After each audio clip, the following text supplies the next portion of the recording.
ప్రభువుని స్తుతించుట మంచిది అని బైబిల్ చదువుతాం.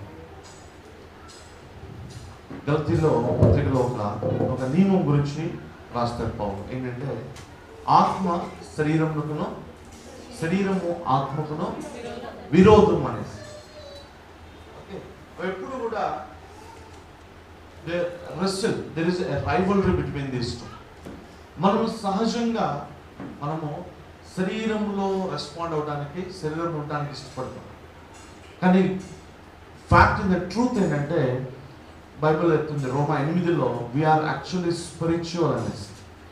యేసు ప్రభువుని విశ్వసించిన తర్వాత మనం అందరము స్పిరిచువల్ బీయింగ్స్ అని రాస్తున్నాడు ఇక్కడ. గుర్తున్నా మీకు రోమా 8లో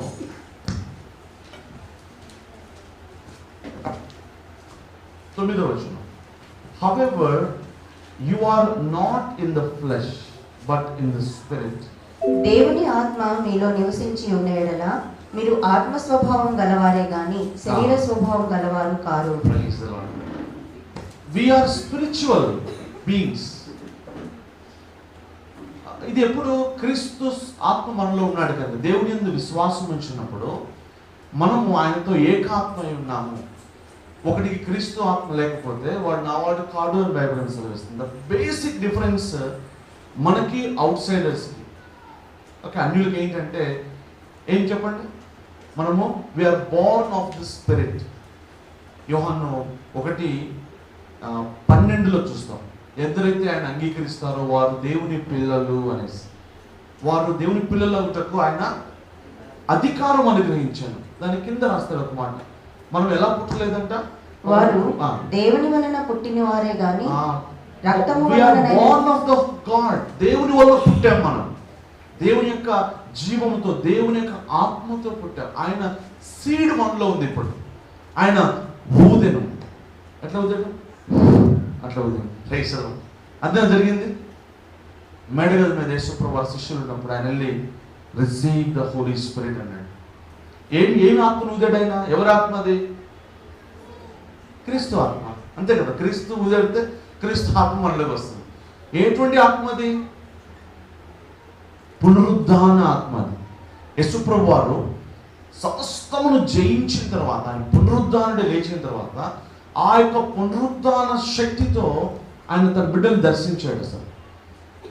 ఓకే, యేసుప్రభు వారు తిరిగి లేచాడు అనడానికి రుజువేంటి? ఈరోజు మన స్వార్థలో చాలా మందికి చెప్తాం మనం, ఆయన నీ కొరకు చనిపోయి తిరిగి లేచాడని చెప్తే వాళ్ళు చూస్తూ ఉంటారు అక్కడ.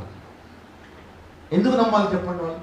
Why should they believe that Jesus రోజు 2000 సంవత్సరాల క్రితం ఆయన చనిపోయి తిరిగి లేచాడంటే మేము నమ్మమంటారు వాళ్ళు. ఎలా నమ్మాలి? బైబిల్లో రాసింది అంటే బైబిల్ నేను నమ్మను అంటాడు. బైబిల్ నీకు పుస్తకం నాకది కాదంటాడు. నేను నమ్మను బైబిల్ అంటాడు. ఏం చేస్తాం చెప్పండి, ఎవరైనా సజెస్ట్ చేయండి. How to prove that Jesus rose back from the dead?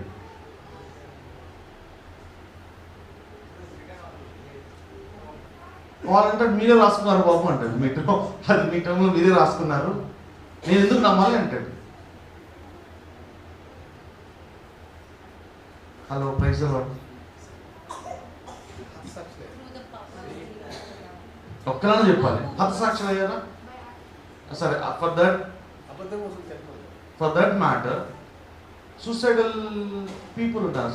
ఏమంటాం, సూసైడల్ బాంబ్స్ ఉన్నాయి ఈరోజు. కొన్ని మతాల కోసము, కొన్ని సిద్ధాంతాల కోసం పాపం వాళ్ళు the people are dying even అలా తీసుకున్నా. కానీ అఫ్కోర్స్ ఎక్కువ మంది క్రైస్తవులు చనిపోతారు అనుకోండి, తెలుసు కానీ చెప్పట్లేదు.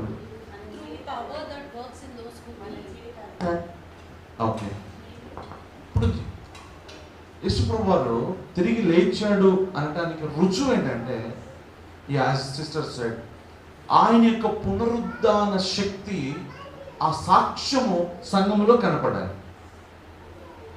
వాళ్ళు చూడాల్సింది, they not here to hear what you say.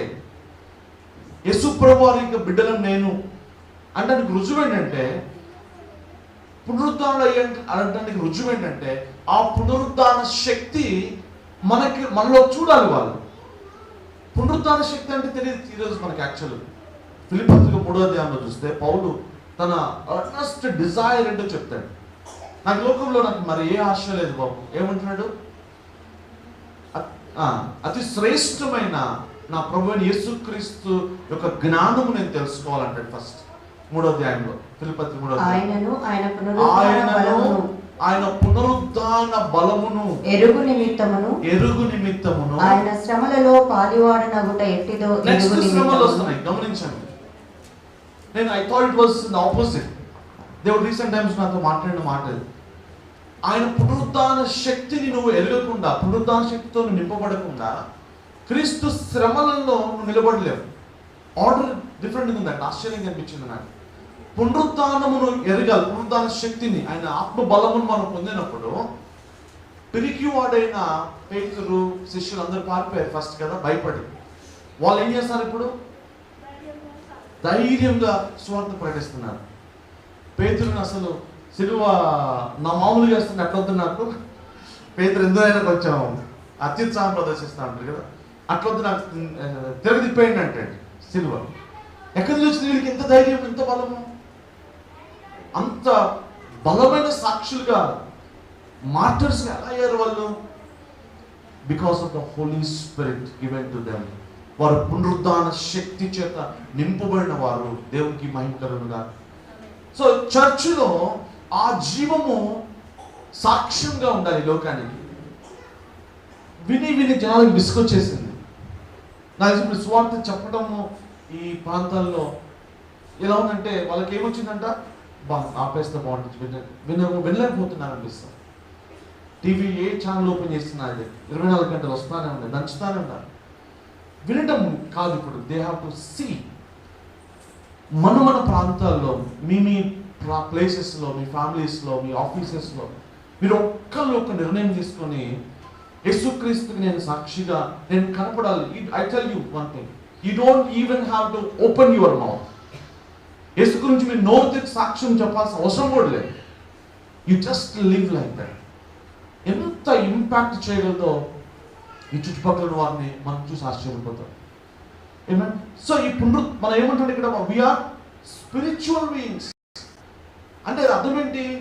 మనం ఆ పరిశుద్ధాత్మ ద్వారా రియాక్ట్ అవ్వాలి, పరిశుద్ధాత్మలో జీవించాలి, పరిశుద్ధాత్మ ద్వారా నడిపించబడాలి. పరిశుద్ధాత్మ ద్వారా నడిపించబడే జీవితంలో ఏముంటాయంట? రోమా 8లో చెప్తున్నాడు, సమాధానము జీవము కలిగి ఉంటారు వాళ్ళు. They always have the peace and life of God. అది టెస్టిమనీ అంటే. అన్యులు చూడాల్సిన టెస్టిమనీ ఏంటి తెలుసా? They must see peace in us. మనము మిగతా వాళ్ళలాగా వరీడ్గా ఉండవు. వాళ్ళకి మనకి తేడా అదే. వాళ్ళ సమస్యలు వాళ్ళకి ఉంటాయి, కానీ వాళ్ళు మనలో ఏం చూడాలంట?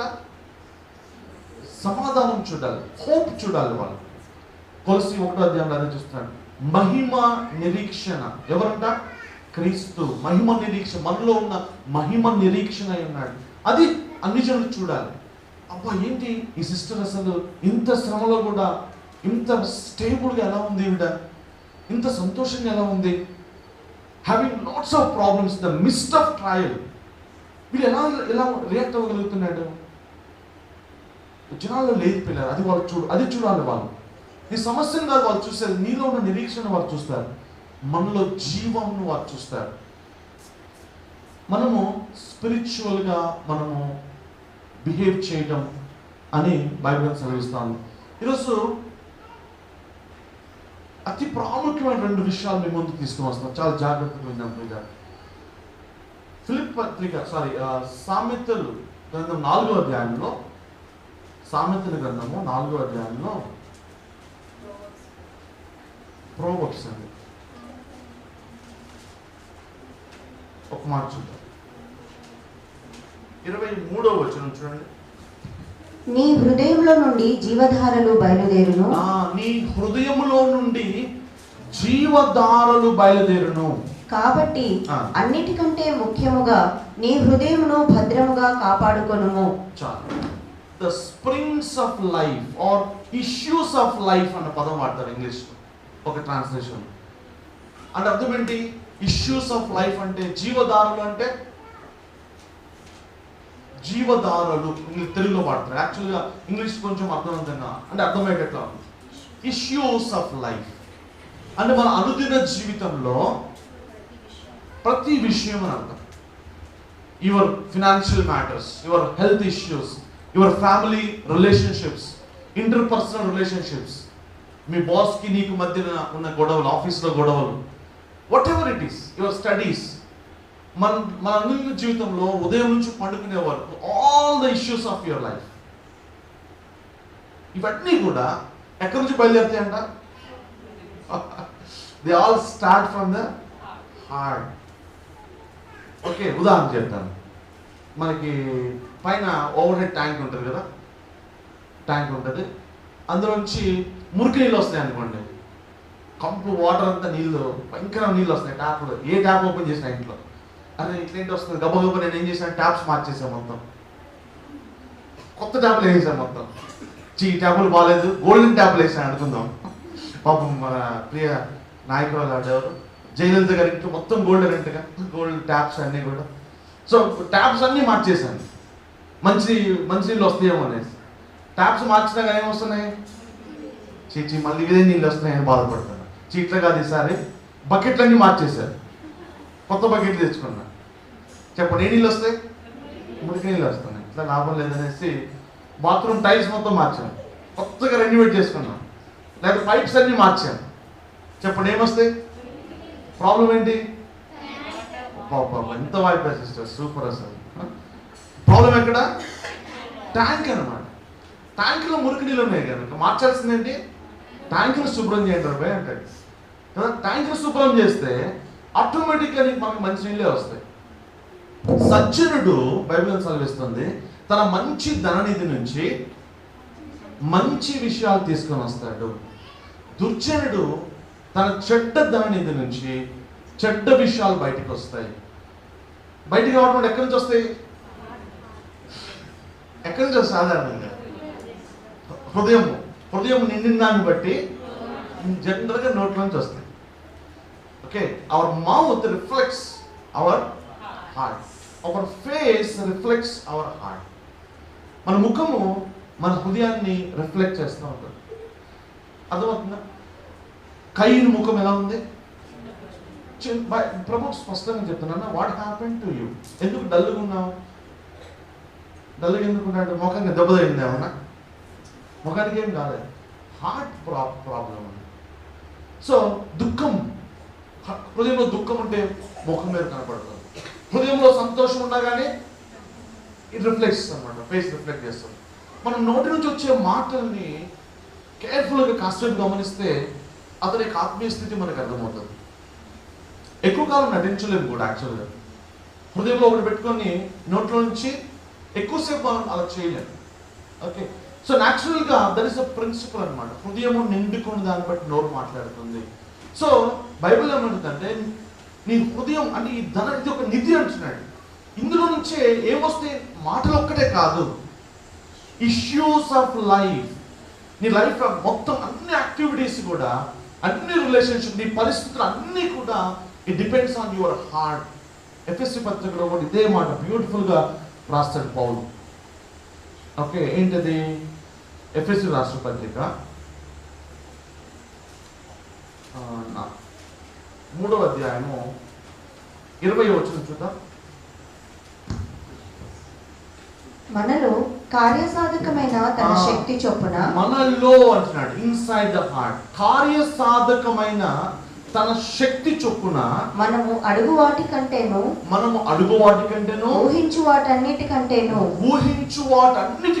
అత్యధికంగా చేయ శక్తి గల దేవునికి క్రీస్తు యేసు మూలముగా సంఘములో తరతరములు సదాకాలము మహిమ కలుగును గాక.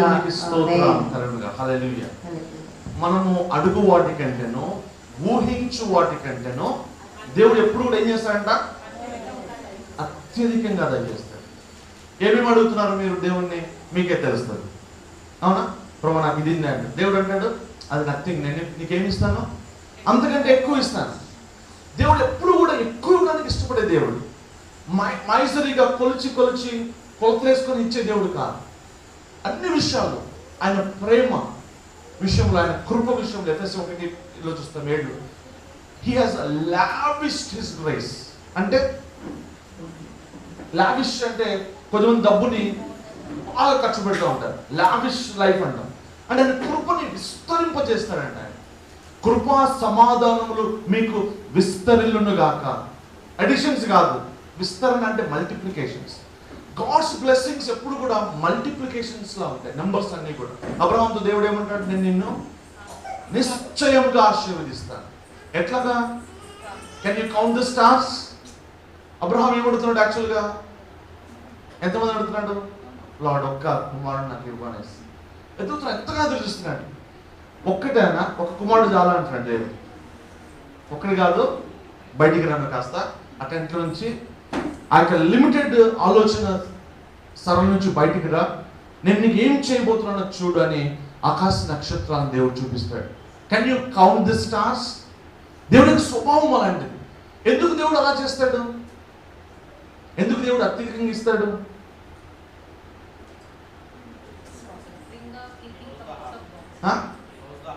He knows the heart. దేవుడు ఎందుకు అత్యధికంగా ఆశీర్వదిస్తాడు?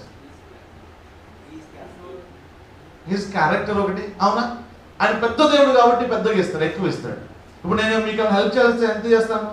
నా కెపాసిటీని బట్టి చేస్తాను కదా. అదే ఒక బిల్ గేట్స్ మనకి ఏమన్నా డొనేషన్ ఇద్దాం అనుకున్నాను అనుకోండి చర్చికి, ఏం చేయగలరు Bill Gates? Bill Gates letter రాద్దామా? ఏమి ఇవ్వగలరు? ఏమైనా ఇవ్వగలరు. ఓకే, సెంటర్ ఆఫ్ ద సిటీలో పెద్ద ప్లేస్ కొని ఇవ్వగలరు. That is his capacity. దేవుడు ఇంకెంత ఇవ్వగలడు? భూమియు దాని సంపూర్ణత ఆయనదే. ఆయన సమస్త బంగారము వెండి నాది అంటాడు దేవుడు. సో దేవుడికి ఏమైనా ఇవ్వగలడు. జీవప్రదాత. ఆయన గుప్పిడి చాలా పెద్దది, ఆయన హ్యాండ్ చాలా పెద్దది. ఆయన నువ్వు అడుగు వాటికంటేనో ఊహించు వాటికంటేనో ఎప్పుడు అత్యధికంగా ఇచ్చేదేవుడు. ఇవాళ ఇష్టపడే దేవుడు. మనం కూడా మన పిల్లలకి మంచి ఇవ్వని వాళ్ళని ఇష్టపడతాం. కాదు, మనకి కెపాసిటీ లేదు కనుక మనకి లిమిటేషన్స్ ఉన్నాయి కొన్ని. మన పిల్లలకి మంచి మంచి కాలేజెస్లో, స్కూల్స్లో, లేకపోతే మంచి ఈవుని వాళ్ళని ఇష్టపడతాం. కానీ వీ హ్యావ్ లిమిట్స్. మనకు కొన్ని లిమిటేషన్స్ ఉన్నాయి. కానీ దేవుడు కొన్ని లిమిటేషన్స్ ఏమైనా, అయ్యో ఇది నాకు కొంచెం కష్టం అంటారా దేవుడు ఏమన్నా? అసలు ఆయన లిమిటేషన్స్ లేవు. ఒకటి, ఆయన దేవుడు కనుక, ఆయన సర్వశక్తిమంతుడు కనుక ఎంతైనా ఇవ్వగలడు. ఇంకోటి, ఆయన ప్రేమ అంత గొప్పది. జనరల్గా మనం ఇచ్చేది దేంతో ప్రపోర్షన్ ఏంటది? ప్రేమను బట్టి. It's proportion to the love. Because God loved us so much, he gives us so much. అయితే ఒక కండిషన్ మీరు మర్చిపోవద్దు. ఏమంటున్నాడు కండిషన్? దేన్ని బట్టి ఇస్తాడంటే ఆయన ప్రపోర్షనేట్, మనలో కార్యసాధకమైన తన శక్తి చొప్పున, దాని చొప్పున, మనలో కార్యసాధకమవుతున్న తన శక్తి చొప్పున ఆయన నీకు అత్యధికమైన ఆశీర్వాద దీవెనలు ఇస్తూ పోతాడు. అంటే అర్థం ఏంటి? Again it is related with the heart. నీ హార్ట్లో పరిశుద్ధ శక్తి అంటే బైబిల్ ఎప్పుడైనా గుర్తుపెట్టుకోండి, శక్తి అన్న పదం ఉందంటే related with the Holy Spirit. మనలో ఇన్సైడ్, ఇనస్ అంటే again it is also talking or working of the Holy Spirit. మనలో మొదలుపెట్టిన ఈ యొక్క మంచి పని ఫిలిప్పీ 1లో చూస్తాం. ఏంటి? మనలో ఎవరు మొదలు పెట్టారు? లోపల పని చేసేది ఎవరు? హోలీ స్పిరిట్. గుర్తుపెట్టిన ఎప్పుడైనా కానీ మనలో అన్నా కానీ పవర్, స్ట్రెంగ్త్, మైట్ అన్న పదాలు, శక్తి, బలము, ఇవన్నీ కూడా ఎవరికి చెందినవి? హోలీ స్పిరిట్ చెందిన విషయాలు అన్నమాట. సో ఆయన మనలో పని చేయాలి. మనలో ఎంత పని చేస్తాడో అంత ప్రపోర్షనేట్గా మన జీవితంలో ఆయన బ్లెస్సింగ్ ఉంటుంది. ఇట్ ఈస్ అ ప్రపోర్షనేట్ అనమాట. అంటే పిల్లవాడు బాగా చదువుతున్నాడు అనుకోండి, జనరల్గా వాడికి మార్క్స్ ఎలా వస్తాయి? ఒక స్టూడెంట్ ఉన్నాడు స్కూల్లో, చాలా పంక్చువల్గా ఉన్నాడు, డివోట్గా ఉన్నాడు, టీచర్ వాడిని గమనిస్తూ ఉంటాడు, చూస్తూ ఉంటే. సో ఏమైతే వాడికి టీచర్ నుంచి రివార్డ్స్ వాడికి ఎక్కువ వెళ్తూ ఉంటాయి. So according to the work of the Holy Spirit in us, మనకైతే ఆయన అందరి జీవితంలో టకటక చేయొచ్చు కదా పని. హోలీ స్పిరిట్ గాడు ఎలా పని చేస్తాడు తెలుసా? వచ్చి బలవంతంగా నిన్ను ఏమన్నా నీ హృదయంలో ఆయన పని చేయగలడా? ఆయన చేయాలంటే ఎప్పుడు చేస్తాడు? ఎవరి జీవితంలో చేస్తాడు ఆయన? ఎగ్జాక్ట్లీ. ఎవరు ఆయనకి అనుమతిస్తారో, ఈజ్ వెరీ జెంటిల్ పర్సన్. ఆయన నేను వచ్చి ఊరికి నేను మీకు సలహాలు ఇస్తాను, నేను మీరు అడిగితేనే ఇస్తాను. మీరు అడగాలి, అడిగిందే అమ్మాయిని అన్నం పెడుతుంది అంటారు కదా. అంటే మనము పరిశుద్ధాత్మ దేవుని అనుమతించాలి. చాలా మంది రెసిస్ట్ చేస్తారు. మనం పోయిన వారం చూసుకున్నాం, స్టెఫన్ మాట్లాడుతున్నాడు మన ఇశ్రాయేలీ గురించి, వాళ్ళ పూర్వీకుల గురించి. ఏమంటున్నాడు? మీ హృదయాలు ఎలా ఉన్నాయంట? గుర్తుందా? వచ్చిన ఒకసారి చూడండి. 7th Acts 7:51. Acts 7:51. ముష్కరులారా, హృదయములను చెవులను దేవుని వాక్యమునకు లోపరచనొల్లని వారలారా, you who are stiff-necked అంటున్నాడు. Stiff-necked and uncircumcised in heart. హృదయమునకు సున్నతి లేని వారలారా. బాహ్య సున్నతి ఉంది వారికి, బాహ్య సున్నతి లేదా అంటే ఇజ్రాయెల్ బాహ్య సున్నతి ఉంది, ఎక్స్టర్నల్ రైచియస్నెస్ ఉంది, ఎక్స్టర్నల్ భక్తి కనపడతా ఉంది బయట, regular church attendance, regular prayers, every religious act ఉంది మన లైఫ్లో. ఎక్స్టర్నల్ గా ఒక మార్క్ కూడా ఉంది. బయట బాహ్యానికి సున్నతి అంటే అర్థం ఏంటంటే ఒక మార్క్ అనమాట. దేవుని బిడ్డలు వీళ్ళు అంటారు, గుర్తు ముద్రలు కలిగి ఉన్నారు. ఏంటది? ప్రాబబ్లీ బాప్టిజం తీసుకోవడం కదా. ఎక్స్టర్నల్ గా నేను క్రైస్తవుని, బైబిల్ పట్టుకు రావడం, ఇవన్నీ ఎక్స్టర్నల్ మార్క్స్ అనమాట, మనం దేవుని బిడ్డలుగా ఈ లోకానికి చూపించడం.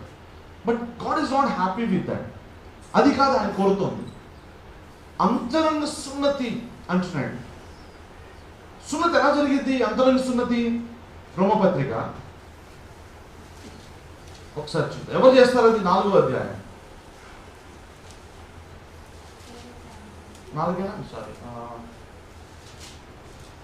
2nd chapter, Romans chapter 2, 28-29. బాహ్యమునకు యూదుడైన వాడు యూదుడు కాడు.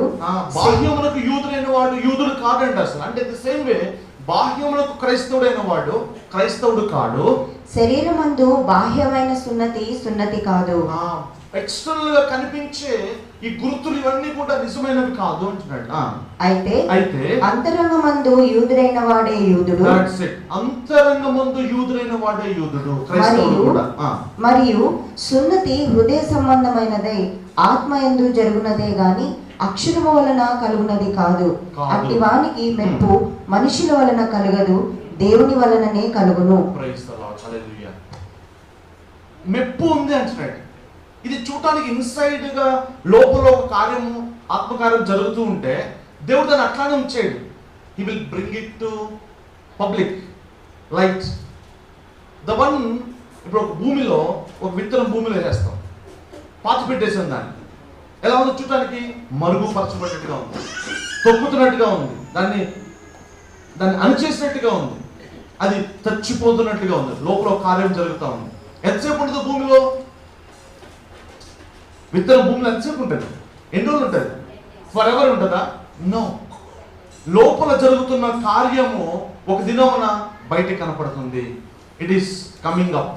అది ఒక మొక్కగా బయటకు వస్తుంది, స్ప్రెడ్ అవుతుంది, ఒక పెద్ద వృక్షంగా మారిపోతుంది. సో మెప్పు అనేది మహిమ, ఘనత, రివార్డ్ ఓపెన్ చేస్తాడు దేవుడు. ఇమ్మీడియట్ గా జరగదు. ప్రతి రహస్య కార్యము వెలుగులోకి తీసుకొస్తాడు, either గుడ్ ఆర్ బ్యాడ్. వెలుగు దాన్ని బయలుపరుస్తుంది, దేవుడు మహిమపరుస్తాడు. యోసేపు 30 సంవత్సరాలు ఎలా ఉన్నాడు? జైల్లో మగ్గుతూ ఉన్నాడు. చూడటానికి ఎన్నో నిందలు, అవమానాలు తన జీవితంలో. అందరూ బహుశా మిస్అండర్స్టాండ్ చేసుకుని ఉంటారు, ఏదో చేసే ఉంటాడు, లేకపోతే ఊరిని ఎందుకు వేస్తారు జైల్లో. ఖచ్చితంగా ఎన్నెన్నో అన్యాయం, అక్రమంగా మనం కూడా చాలా మంది ఏంటంటే అనుకుంటుండొచ్చు. మనం ఏం భయపడాల్సిన అవసరం లేదు. కీర్తన 37 అంటున్నాడు, నీ నీతిని, నీ నిర్దోషత్వమును దేవుడు వెల్లడిపరుస్తాడు. ఎలాగా? మధ్యాహ్నపు వెలుగు వలె. One day God will prove. అసలు we don't worry for anything. Yosepu కూడా జస్ట్ దేవుడిని కనిపెట్టుకుని అట్లా ఉన్నాడు. ఏమైంది? ఒక దినాన సడన్ గా సంబడి నాక్ ద డోర్. నిద్రపోతున్నాడు బహుశా. ఎలా ఉండింటాడు చెప్పండి? ఎన్ని సంవత్సరాలు జైల్లో ఉన్నాడు యోసేపు. ఎలా ఉండింటాడు? జుట్టు ఎంత పెరిగి ఉంటుందో పాపం. పట్టించుకోవడం లేదు, క్షవరం లేదు, స్నానం లేదు. ఇనుము అతని చేతులను కాళ్ళను గాయపరిచి, ఎన్నో పుండ్లు ఉండొచ్చు బహుశా. చూడటానికి అసహ్యకరంగా, అనామకుడుగా, దీనుడుగా, దిక్కుమాలినవాడిగా ఉండొచ్చు జైల్లో. నో, బట్ ఏం రాయబడి తెలుసా? God was with him. అతని లోపల దేవుడు కార్యం చేస్తా ఉన్నాడు. Patiently he was waiting for the promise to come. దేవుడు ఏం నేర్పాడు తెలుసా? అతన్ని ఓర్పును నేర్పుతున్నాడు, పేషెన్స్ని, క్యారెక్టర్ని బిల్డ్ చేస్తున్నాడు. 30 years God work in his life. అలానే వదిలేశాడు దేవుడు. దేవుడు చేసిన కార్యం మొత్తాన్ని ఒకరోజు దేవుడు బయటికి తీసుకొచ్చాడు. రాజు ఎదురు నిలబెట్టి ప్రూవ్ చేస్తున్నాడు, this is my servant, this is my son. ఇతడు దేవుని ఆత్మ కలిగిన వాడు. అంతవరకు ఎవరు గుర్తించారు అతన్ని? ఎవరు గుర్తించలేదు. తన సొంత బ్రదర్సే గుర్తించలేదు. కానీ దేవుని యొక్క పిలుపు, దేవుని యొక్క మహిమ, దేవుని యొక్క ఆ పర్పస్ని దేవుడు వెల్లడి చేశాడు. అక్కడి నుంచి యోసేపుని నిలబెట్టి వాడుకోవడం మనం చూస్తా ఉన్నాం.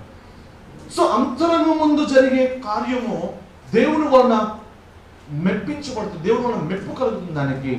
దాని కింద చూస్తే అదే వచ్చిన కింద చూస్తే ఈ యొక్క ఆత్మకార్యం ఎలా జరుగుతుంది? సర్కంసిషన్ అనేది ఎవరి ద్వారా జరుగుతుందంట? ఆత్మ యందు జరుగునదే గాని అక్షరము వలన కలుగునది కాదు. అట్టి వానికి మెప్పు మనుషుల వలన కలుగదు, దేవుని వలననే కలుగును. ఓకే, ముందు వచ్చింది సర్కంసిషన్ ఆఫ్ ద స్పిరిట్ అనేసి. ఓకే, నో రోమన్స్ లో ఇట్స్ ఓకే. ఎవరు చేస్తారు అది? అది పరిశుద్ధ ఆత్మ దేవుడు చేస్తాడు. బై దిస్ ఇంగ్లీష్ లో బై ది స్పిరిట్ అని 29 వచ్చినప్పుడు, which is of the heart by the spirit. ఆత్మ యందు. ఓకే, ఆత్మ యందు. It is by the Holy Spirit. అంటే ఏంటి? పరిశుద్ధాత్మ దేవుడు ఏం చేస్తున్నాడు? హృదయ సున్నతి చేస్తున్నాడు. సున్నతి అంటే ఏంటి? సున్నతి అంటే ఫిలిప్పీ పత్రిక వద్దాం ఒకసారి. సర్కంసిషన్ ఆఫ్ ద హార్ట్ అంటే అర్థం ఏంటి? కట్ ఆఫ్ ద ఫ్లెష్ కదా. ఫిలిప్పీ పత్రిక 3వ అధ్యాయం 2-3 వచనం చూడండి ఒకసారి. మెట్టుకు నా సహోదరులారా, ప్రభువునందు ఆనందించుడి. అదే సంగతులను మీకు వ్రాయుట నాకు ఇష్టమైనది కాదు, మీకు అది క్షేమకరము. అదే సంగతులను మీకు వ్రాయుట నాకు కష్టమైనది కాదు, మీకు అది క్షేమకరము. కుక్కల విషయమై జాగ్రత్తగా ఉండుడి, దుష్టులైన పనివారి విషయమై జాగ్రత్తగా ఉండుడి, ఈ ఛేదనను ఆచరించు వారి విషయమై జాగ్రత్తగా ఉండుడి. ఎందుకనగా శరీరమును ఆస్పదం చేసుకొనక. ఛేదన అంటే ఫాల్స్ సర్కంసిషన్. ఫాల్స్ సర్కంసిషన్ గురించి అంటే ఒక రిలీజియస్ యాక్టివిటీస్, ఒక మతం గురించి, మతమును వెంబడించే ఒక ఫాల్స్ ప్రీచింగ్ గురించి మీరు జాగ్రత్తగా ఉండండి అంటున్నాడు. అంటే there is so much of talk only, so much of preaching జరుగుతూ ఉంది. నీతి పరిచారకుల వలె వారు ఉంటారు. Be careful about this false circumcision. అయితే ట్రూ సర్కంసిషన్ ఏంటో మాట్లాడుతుంది ఇక్కడ. 3వ వచనం చదవండి. ఎందుకనగా శరీరమును ఆస్పదం చేసుకొనక దేవుని యొక్క ఆత్మ వలన ఆరాధించుచు క్రీస్తు యేసునందు అతిశయపడుచున్న మనమే సున్నతి ఆచరించువారము. నిజమైన సున్నతి ఆచరించడం ఏంటంటే, నేను చెప్తాను careful. We are the true circumcision who worship in spirit of God. దీన్ని ఎక్స్ప్లెయిన్ చేస్తున్నాడు. వాట్ ఈస్ ట్రూ సర్కంసిషన్ అంటే, and glory in Christ Jesus and put no confidence in the flesh. ఈ 3 కలుస్తున్నాయి ఇక్కడ. శరీరమును ఆస్పదం చేసుకొనక దేవుని యొక్క ఆత్మ వలన ఆరాధించుచు. Spirit worship in the spirit. True worship గురించి మాట్లాడుతున్నాడు. It's not a false worship. చాలా చోట్ల వర్షిప్ అన్న పేరు మీద చాలా మోసాలు జరుగుతుంది కదా. వర్షిప్ అంటే గిటార్ గుర్తొస్తుంది. వర్షిప్ అంటే లైట్, పెద్ద ఫ్లడ్ లైట్స్, స్టేజ్, ఇదే వర్షిప్ అంటే. చేతులు ఎత్తడం, nothing wrong in these things అని. But in the spirit, a true worship, నిజమైన సర్కంసిషన్ అంటే వర్షిప్ ఇన్ ద స్పిరిట్. ఇంకా క్రీస్తు యేసునందు అతిశయపడుచున్న మనమే అవర్ గ్లోరీ టుడే. సున్నతి ఆచరించువారు. నిజమైన క్రైస్తవ, నిజమైన సున్నతి అంటే క్రీస్తు తప్ప మరి ఏ అతిశయ కారణం నాకు లేదు. పౌలు అంటున్నాడు, అతిశయించువాడు క్రీస్తునందే అతిశయించాలి. చాలా అతిశయాలు మనకు తెలియకుండా మనకు ఉంటాయి. ఒక్కొక్కరికి ఒక్కొక్క అతిశయం ఉంటుంది. ఎన్నెన్నో ఏదేదో కారణాలను బట్టి పరిశుద్ధాత్మని ఆనెస్ట్గా హోలీ స్పిరిట్ అడిగితే మనం ఏ ఏ విషయాల్లో అతిశయపడుతున్నామో దేవుడు క్లియర్గా చెప్పగలుగుతాడు. సాతాను ఎంత మంచివాడు తెలుసా అన్న? ఏమైంది మీకు అంటారు అలా ఏంటి మీరు ఏం ఆడుతున్నారు, మీరు సరిగ్గా విన్నారా అనుకుంటారా? బైబిల్ సాతాను గురించి ఏం చెప్తే ఎంత మంచి క్వాలిటీస్ తెలుసా? It was a very good person. అవునా కదా? ఎజెకియల్ గ్రంథంలో ఎజెకియల్ 28 రీసెంట్గా శరత్ నాకు ద గుడ్ సేటన్ అని పంపించారు ఒక title, the good qualities of Satan. నేను షాక్ అయ్యాను, బాబు నువ్వు ఏం ఆడుతున్నావు అని. ఒకసారి చదువుతాను మీరు అన్నీ ఒక చోట రాశాడు.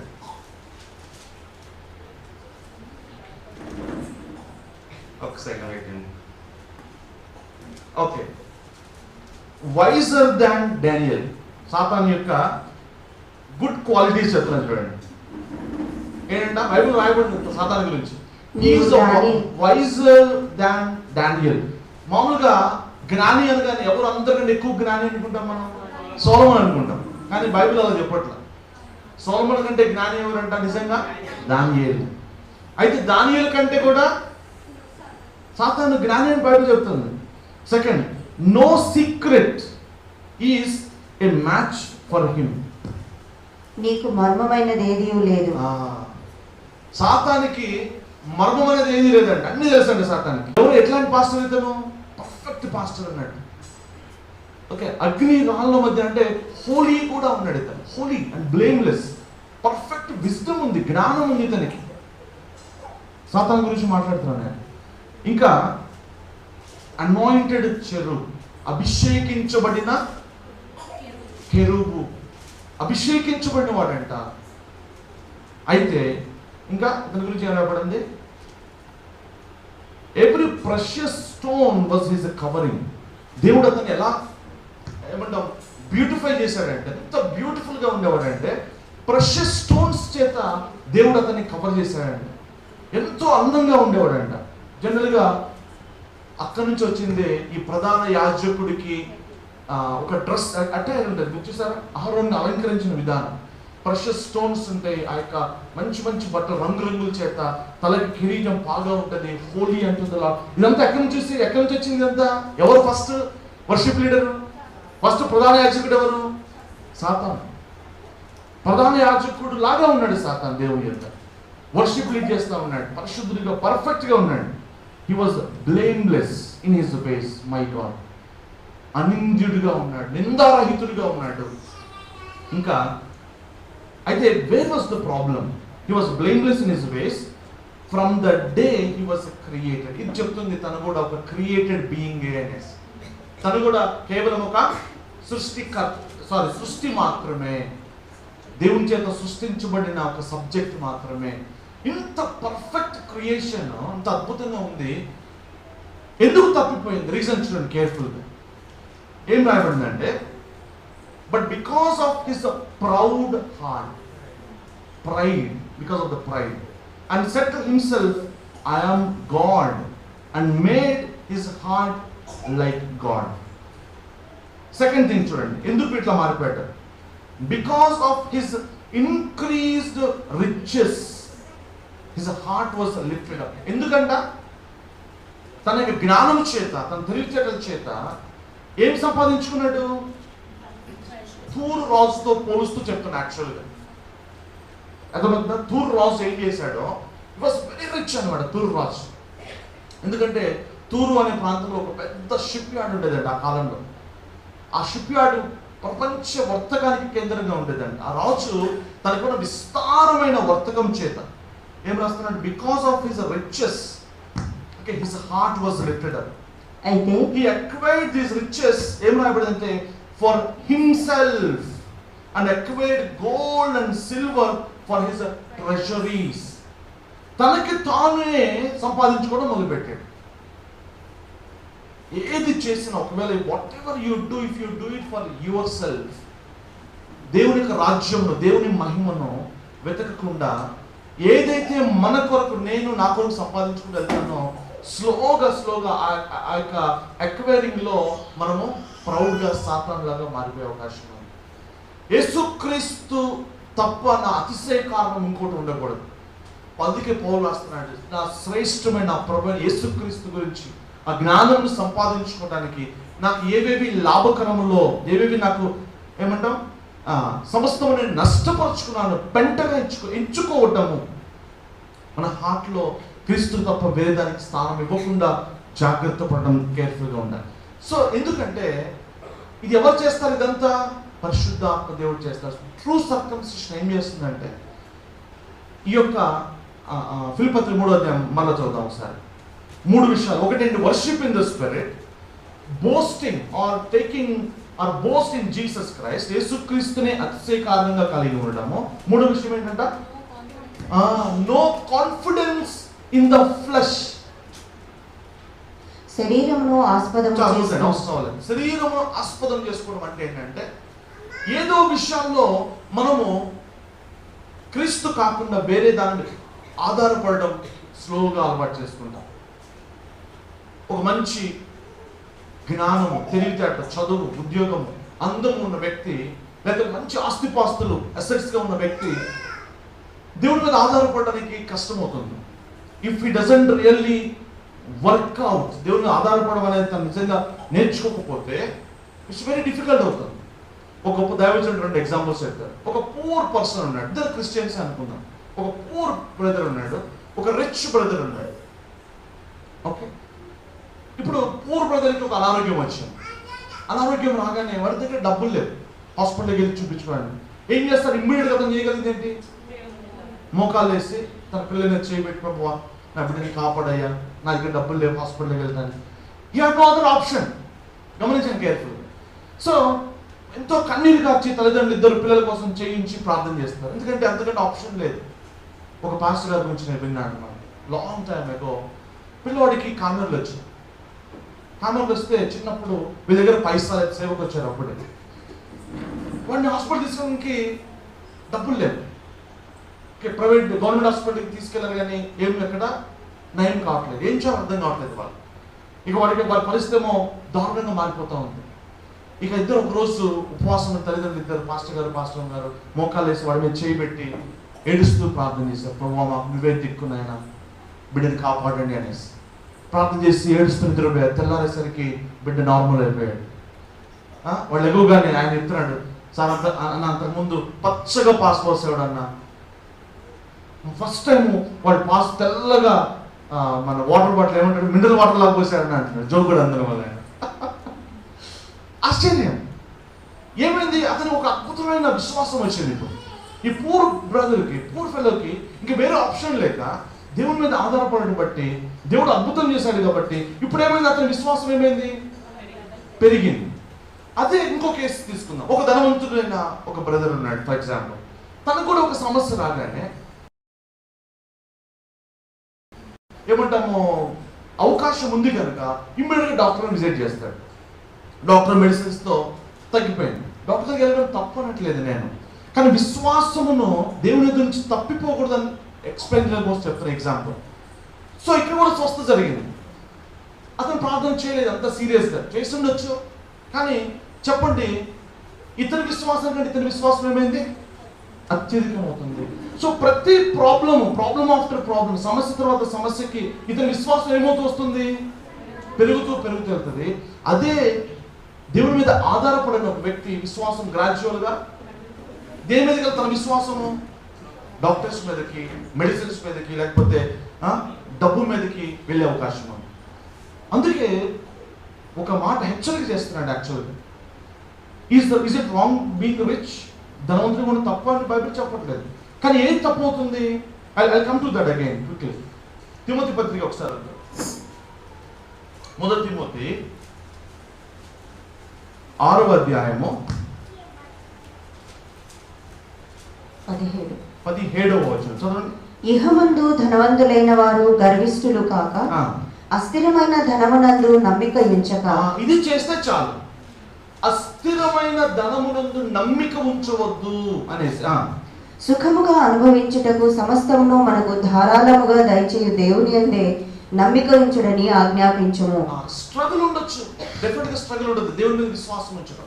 కానీ ఇక్కడ నువ్వు ఎక్సర్సైజ్ చేయాలి, దేవుని యందు విశ్వాసం ఉంచడం ఎక్సర్సైజ్ చేయాలి. అబ్రహాం రిచ్ కాదా? అబ్రహాం వాజ్ వెరీ రిచ్, కానీ దేవుని మీద విశ్వాసం ఉంచాడు. ఇస్సాకు, యాకోబు, డేవిడ్, వీళ్ళందరూ కూడా బాత్రమంలో చూస్తాం. పౌలు కూడా నాకు కలిమి తెలుసు, లేమి తెలుసు. పౌలు కూడా గొప్ప ధనవంతుడిగా మనం చూస్తాం. కొన్ని సీజన్స్లో ఒక రాజే పౌలు దగ్గర నుంచి ఏదైనా ఆశించి పౌలు దగ్గరికి పదే పదే వెళ్ళి మాట్లాడినట్టుగా చూస్తాం. కానీ పౌలు ఏమంటున్నాడు? It makes no difference. ఎందుకంటే నా ట్రస్ట్, నా హోప్, నా యొక్క బోస్టింగ్ ఎప్పుడు కూడా నా ప్రభువే యేసుక్రీస్తే. యుద్ధమునకు చాలా జాగ్రత్తగా వినండి, ఈ ప్రిన్సిపల్ అర్థం చేసుకోవాలి. యుద్ధమునకు గుర్రమును సిద్ధము చేయుట కద్దు, కానీ విజయము యెహోవా ఆధీనము. అంటే అర్థం ఏంటి తెలుసా? యుద్ధం చేస్తాను నేను, గుర్రమును, రథాలని, కత్తులు, కటాలు తీసుకుని వెళ్తాను. I will do my best, my part. కానీ విజయం ఇచ్చేది ఎవరు? నా విశ్వాసం దేవుడే. ఓకే, డాక్టర్ దగ్గరికి వెళ్ళడం తప్పని అంటాను నేను. డాక్టర్ దగ్గరికి వెళ్తాను, నేను నా పిల్లల్ని తీసుకొని వెళ్తాను నా దగ్గర అవకాశం ఉంటే. కానీ నా ట్రస్ట్ ఎప్పుడు కూడా డాక్టర్స్, మెడిసిన్ కాదు. God, I pray lord, I'm going, please help doctor. డాక్టర్కి జ్ఞానం ఇవ్వండి, ఆ మెడిసిన్స్ పనిచేసేలాగా మీరు హెల్ప్ చేయండి. నా విశ్వాసం దేని మీద ఉంది? ఇప్పుడు దేవుడే. అర్థమైంది? సో ఈ బ్యాలెన్స్ ఇది మిస్ కాకూడదు. ట్రూ సర్కంసిషన్ అంటే ఏంటంటే కట్ ఆఫ్ ద ఫ్లెష్. యేసుక్రీస్తు వారు కాకుండా దేనినైనా నేను నమ్మిక ఉంచితే, దేని మీద నేను ఆధారపడితే, దాన్ని పరిశుద్ధాత్మ దేవుడు ఏం చేస్తాడంటే స్లోగా కట్ చేస్తాడు. ఐ టెల్ యూ సీరియస్లీ, నువ్వు దేని మీద ఆధారపడ ప్రభుకి ఇష్టం లేదు, దేనిని నువ్వు ఎక్కువ ప్రేమించిన ప్రభుకి ఇష్టం లేదు ప్రభు కంటే. అబ్రహాం జీవితంలో ఒక సమయం వచ్చింది, తన కుమారుడు అత్యధికంగా ప్రేమించడం మొదలు పెడుతున్నాడు. దేవుడు వచ్చుకోలేకపోయాడు. అసలు నాన్న టైం అయింది, నీకు కట్ చేయాల్సిన సమయం ఆసనమైంది, ఆఫర్ యువర్ సన్ అంటున్నాడు. అబ్రహాం వెంటనే అర్థమైపోయింది, సరే ఎమ్మటే సరే అయిపోయాడు, ఒక సెకండ్ అని అర్థమైంది. ప్రభు ఓకే అనుకుని తీసుకొని కుమారుడు తీసుకొని బయలుదేరుతా ఉన్నాడు. దేవుడు ఏం చేశాడు గమనించారా? Cut off the flesh, cut off the flesh. ఇక్కడ అబ్రహాం ఫ్లెష్ ఎవరు? ఇక్కడ అబ్రహాం యొక్క శరీరం ఇస్సాకుగా మారిపోతాడు. సో దేని మీద మనం ఆధారపడతామో దేవుడు అది అది because that is not true, అది నిజమైనది కాదు, షేకింగ్. అందుకే ఒక మాట రాస్తున్నాడు, when I am overwhelmed, కింద అక్కడ ఒక చోట, Lord lead me to the rock that is higher than I. అంటే every other ground is sinking sand. యాక్చువల్గా యేసుక్రీస్తు వారు మాత్రమే ఒక సాలిడ్ రాక్ అన్నమాట. ఎవర్ లాస్టింగ్ రాక్ ఎవరంటే జీసస్ క్రైస్ట్. యేసుక్రీస్తు మీద నిలబడకుండా నేను నువ్వు దేని మీద నిలబడినా అదేమైందంటే ఒక రోజున సింక్ అయిపోతుంది, నిన్ను ముంచి వేస్తుంది. You can not trust anything. సియోను కొండవలే, అది కదలదంట. ఆయన విశ్వాసం ఉంచిన వారు అలా ఉంటారు. మిగిలినది ఏదైనా కానీ అది ఒక దినం షేక్ అయిపోవాల్సిందే. హెబ్రీ పత్రికలో చూస్తాం, మరొకసారి ఆకాశమును భూమిని కంపింపచేస్తున్నాను. Everything will be shaken. I tell you, stock market ఏంటి, బ్యాంక్స్ ఏంటి, మీ జాబ్స్ ఏంటి, don't think that you have a secured job. ఏది సెక్యూరిటీ కాదు, ఏది కూడా స్టేబుల్ లేదు. I tell you, only Jesus Christ is the most secured, most ఏమంటాం సేఫెస్ట్ రాక్, అన్షేకబుల్ రాక్. యేసుక్రీస్తుని విశ్వాసం ఉంచిన వారు మాత్రమే కదల్చబడరు. నీ విశ్వాసం, నీ యొక్క నమ్మిక, అది ఏదైనా సరే ఒక సెకండ్లో తారుమారు అవ్వగలదు కదా. ఒక్క సెకండ్లో థింగ్స్ అని చేంజ్ అయిపోగలరు. దేవుడు యోబుకి నేర్పించాడు, ప్రాక్టికల్గా నేర్పించాడు. చాలా మందికి దేవుడు నేర్పించాడు, దావీదుకి నేర్పించాడు ఎన్నోసార్లు. So that is the true circumcision కింద మనం చూస్తాం. ఇంకా నేను యాక్చువల్లీ ఈరోజు పాయింట్కి రాలే. ఓకే, ఏంటి దేవుణ్ణి ఇందాక చూస్తున్నాం, మన హృదయంలో దేవుడు ఎలా పనిచేస్తాడు. హోలీ స్పిరిట్ గాడ్ మన హృదయంలో పనిచేసే దాన్ని బట్టి ఆయన ఎంత నీలో కార్యం చేస్తున్నాడో అంతగా నువ్వు అడిగిన వాటికంటేనూ ఊహించు వాటికంటేనూ అత్యధికంగా దేవుడు దయచేస్తాడు. As you allow the work Holy Spirit to work in us. ఏం చేస్తాం అప్పుడు మనం? ఆయన హృదయంలో పనిచేస్తున్నాడు అంటే, పనిచేస్తే జరిగే రెండు విషయాలు ఏంటి? రెండు విషయాలు. ఆయన సర్కంసైజ్ చేస్తే నాకు వచ్చే మీలేంటి? ఓకే, ఒకసారి ద్వితీయోపదేశకాండం చూద్దాం. ద్వితీయోపదేశ కాండము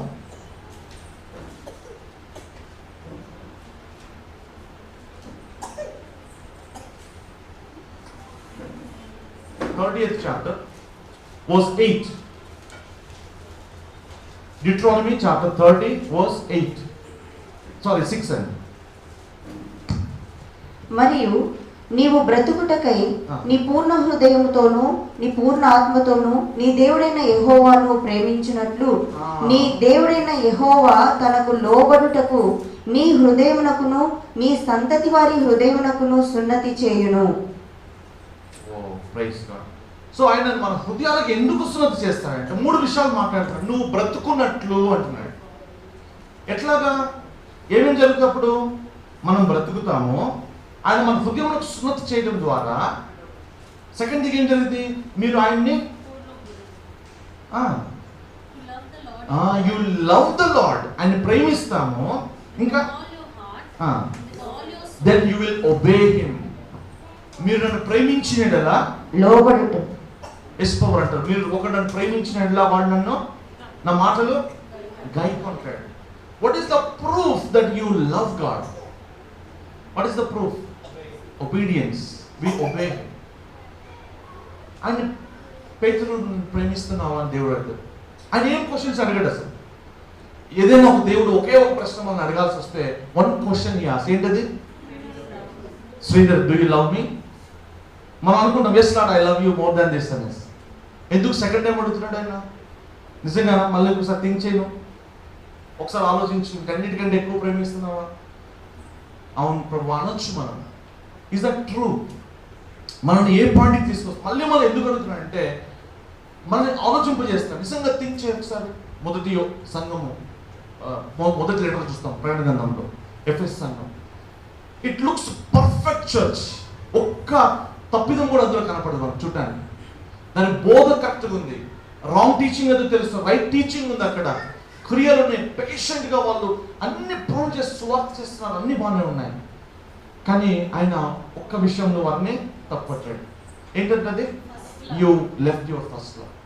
so he is more concerned about that.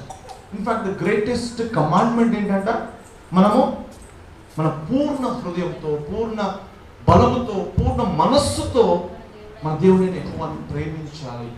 అయితే ఎందుకు ప్రేమించలేకపోతున్నాం? మొదటి యోహానులో స్పష్టంగా రీజన్ చెప్తున్నాడు. ఒకడు లోకమును ప్రేమించినలా దేవుని ప్రేమ అట్లా ఉండదు. ఓకే, రీసెంట్ టైమ్స్లో బ్రదర్తో మాట్లాడుతున్నాను. బ్రదర్ చెప్తున్న తన సాక్ష్యం అలా, నేను 1 వీక్ నుంచి నేను అసలు యూట్యూబ్ చూడలేదు అనేసి.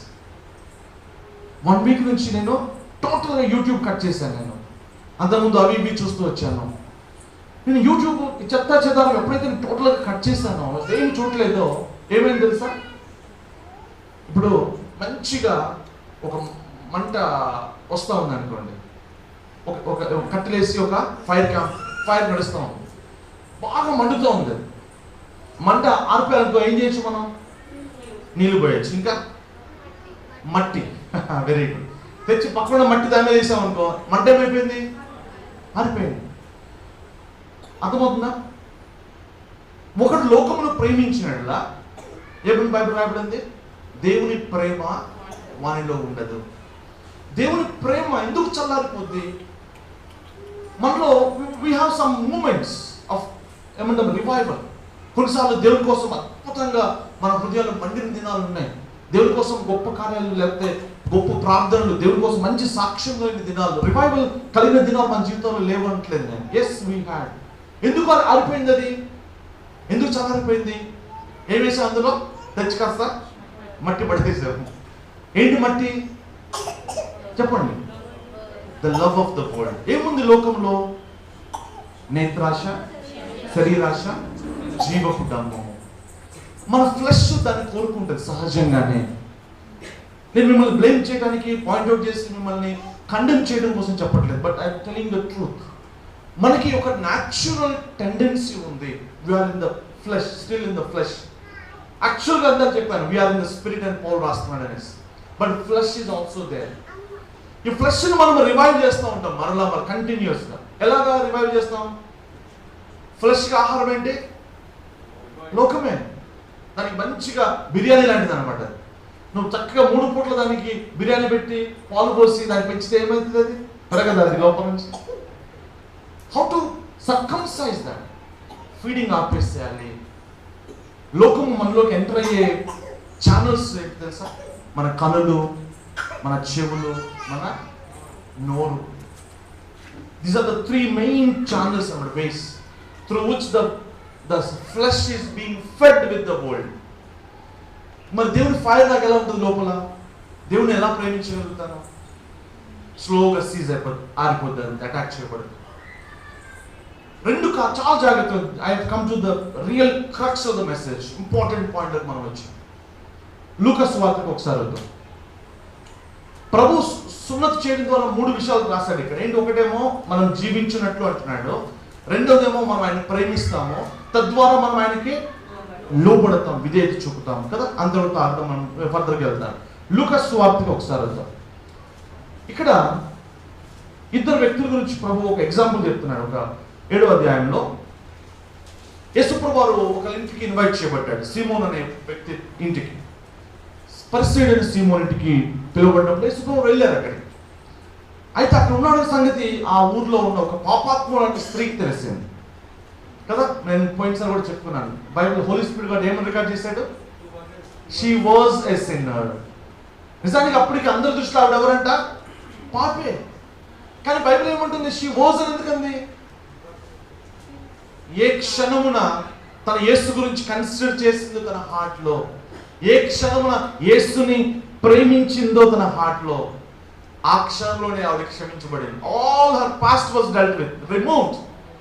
All the guilt, condemnation, sin, everything was gone, rolled back అన్నమాట. ఆ రిప్రోచ్ అనేది వెళ్ళిపోయింది ఆవిడ. She was free. పరిశుద్ధాత్ముడు అని చూసాడు ఆవిడ హృదయాన్ని చూసి. She was a sinner. కానీ అందరి దృష్టిలో ఆవిడ ఇంకా ఈజీ, పాపే. అందుకే we should not quickly judge someone.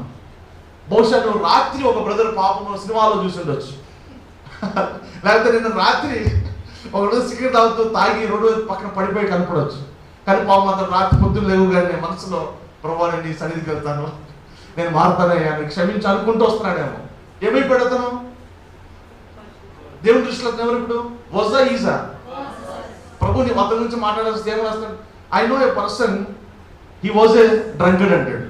నిన్నే వాడు పాపాడు, నిన్నే వాడు తాగింది. కానీ ప్రభు ఏమంటాడు? ఒక నాకు తెలుసు ఒకప్పుడు అతను తాగేవాడు అంటాడు.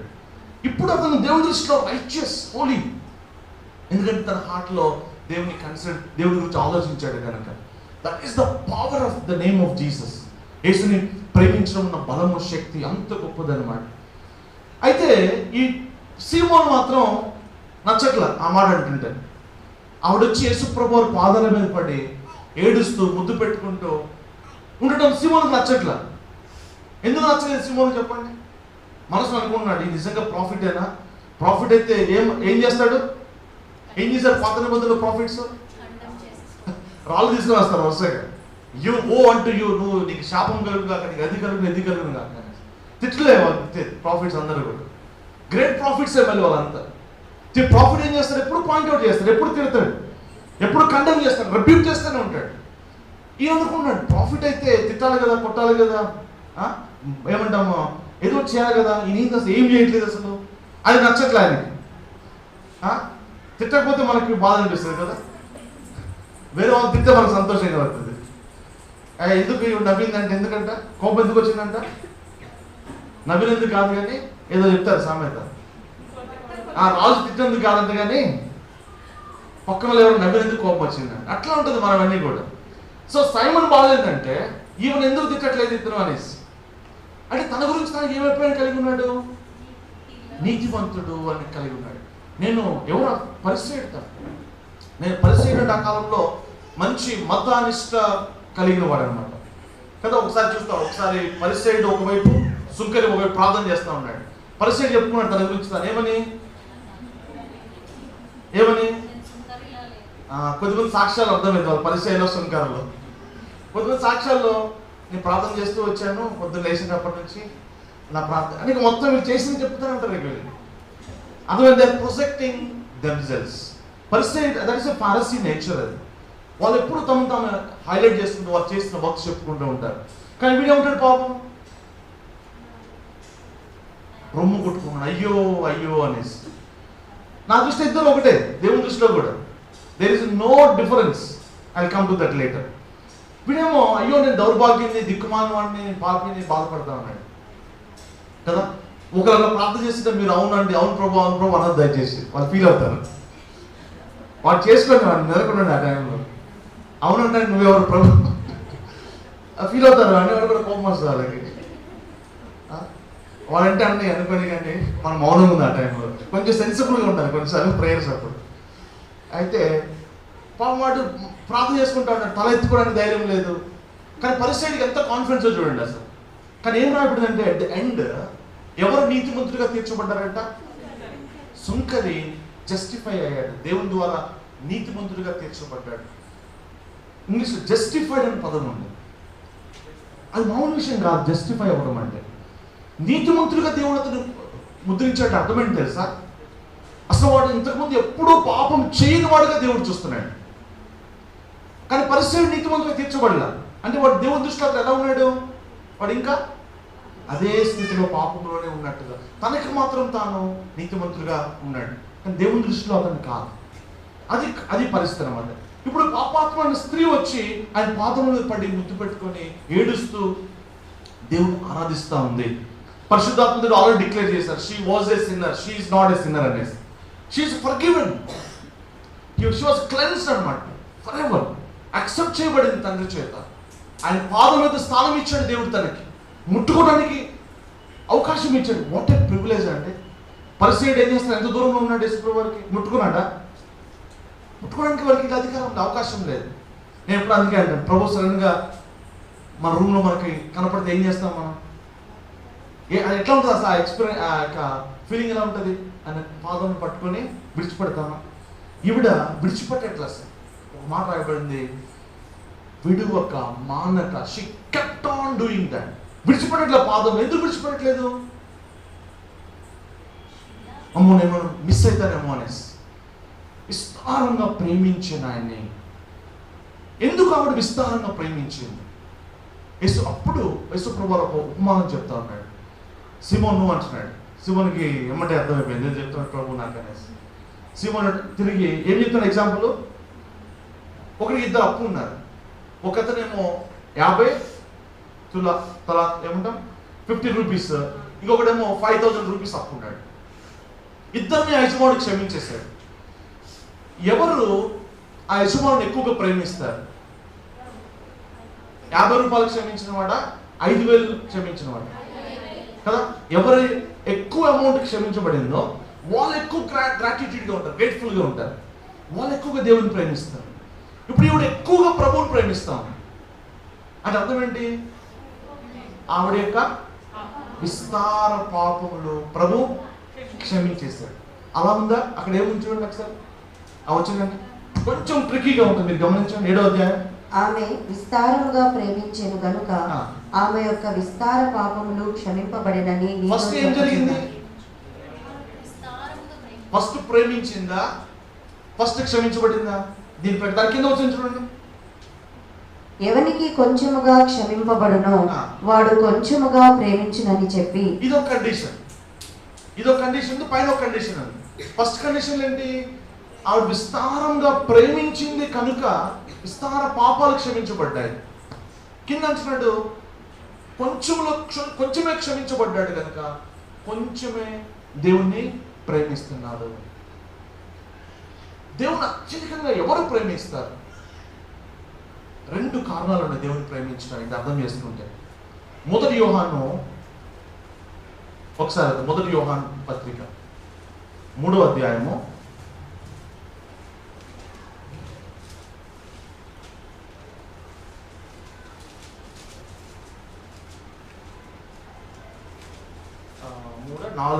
4th.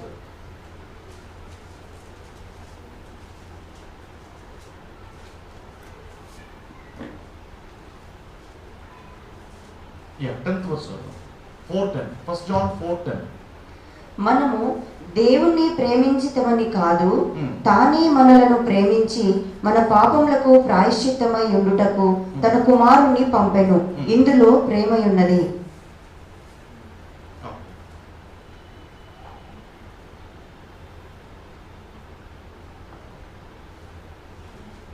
ఇందులో ప్రేమ ఉన్నది.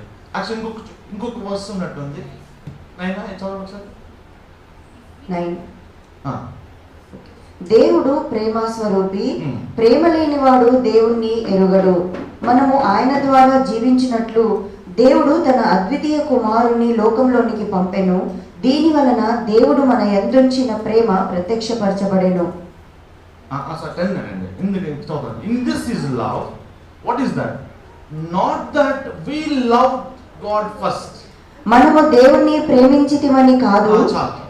మనము దేవుణ్ణి ప్రేమించామా, దేవుడు మొదట మనం ప్రేమించాడా? ఆయనే మనలను మొదట ప్రేమించెను గనుక మనము ప్రేమించుచున్నాము. అది నాకు కావాలి. 19th verse. 19. Okay. 19. Okay. We love because He first loved us. Got the point? First case ఏంటంటే, ఆయన నిన్ను ఎంత ప్రేమిస్తున్నాడో నీకు తెలిస్తే నీ ప్రేమ అంత ప్రపోర్షన్గా ఉంటుంది. How much you love God? Tell me. ఎంత ప్రేమిస్తాం మనం ఆయన్ని? దీన్ని బట్టి దేని మీద ఆధారపడి ఉంటుంది అది? How much he first love you అని నీకు ఎంత తెలుసో దాన్ని బట్టే నీ యొక్క ప్రేమ ఆధారపడి. It's proportional. సో ఈవిడ విస్తారంగా దేవుని ప్రేమించింది అని రాయబడింది. అంటే ఆవిడకి ఏమర్థమైంది? దేవుని యొక్క విస్తారమైన ప్రేమ తనకి అర్థమైంది. చాలాసార్లు నిజానికి దేవుని యొక్క ప్రేమను మనం అర్థం చేసుకోలేం. నేను ఇప్పటికీ అదే చెప్తుంటా బ్రదర్స్కి, మనకి కనుక నిజంగా సిలువ అర్థమైతే, సిలువ ప్రత్యక్షత జరిగితే, యేసుక్రీస్తు వారు ఎంత ప్రేమించారో మనకి తెలిస్తే మన లైఫ్స్ ఇలా ఉండనే ఉండవు, అస్సలు ఉండవు. ఇట్లా ఒక్క సెకండ్ కూడా మనం వృధా చేయం. ఒక్క చెమట బిందువు కూడా, ఒక రక్తపు చుక్క కూడా వృధాగా మనం ఖర్చు పెట్టాం. నిరుపయోగంగా ఒక దినాన్ని మనము వేస్ట్ చేసుకోం. పరలోకంలో గ్రేట్ రిగ్రెట్ ఉంటుంది మనకి అందరికి, ఇంక్లూడింగ్ మై సెల్ఫ్, ఎనీబడి. ఎందుకు రిగ్రెట్ ఉంటుంది చెప్పనా? పరలోకంలో ప్రతి బాష్ప బిందువు దేవుడు తుడుస్తాడని రాయబడింది. ఎందుకు బాష్ప బిందువులు ఉంటాయి అక్కడ? ఎందుకు ఏడుస్తాం అక్కడ? మన మనోనేత్రులను వెలిగించుకున్నప్పుడు, యేసుని ప్రత్యక్షంగా ఫేస్ టు ఫేస్ చూసినప్పుడు, ప్రభువును మనం ఎంతగా ప్రేమించామో, ఆయన గాయాలు, ఆయన చేతులను ముట్టుకొని, ఆయన పాదాలని చేతులను ముద్దు పెట్టుకొని, lord you died for me, నీ ప్రేమ, నీ త్యాగం ఎంత గొప్పదా, నేను నీ కోసం జీవించలేదు ప్రభు, నేను అంత కృతజ్ఞతలు కలిగి లేను, నేను నిజంగా అంతగా ప్రేమించలేదు, నువ్వు ఎంతగా ప్రేమించావా, కానీ నేను నీకు ఇచ్చింది, అయ్యో నా కొరకే నేను జీవించాను, ఎంత స్వార్థపరుడు నేను, ఎంత దుర్మార్గున్నాయా నేను, ఎంత కృతజ్ఞత లేనివాడిని నేను అని ఎంత రిగ్రెట్ అవుతారు పర్లకు. ఆ యొక్క రిగ్రెట్ని ఎంత తగ్గించుకోగలిగితే అంత తగ్గించుకోవాలి మనం, సమయం ఉంది అనగానే. అందుకే పౌలు రాస్తాను, మీరు తినను త్రాగినను ప్రభువు నిమిత్తమై చేయండి. అసలు ఎందుకు మనం బ్రతకాలని బైబిల్ సెలవిస్తుంది తెలుసా? పౌలు రాస్తాను క్లియర్గా. కొరింథీ పత్రిక ఒక్కసారి వస్తే ఆయన ఎందుకు చనిపోయాడో కూడా రాయబడింది. ఒకసారి కొరింథీయులు మొదటి కొరింథీ రాసిన పత్రిక 9వ అధ్యాయము,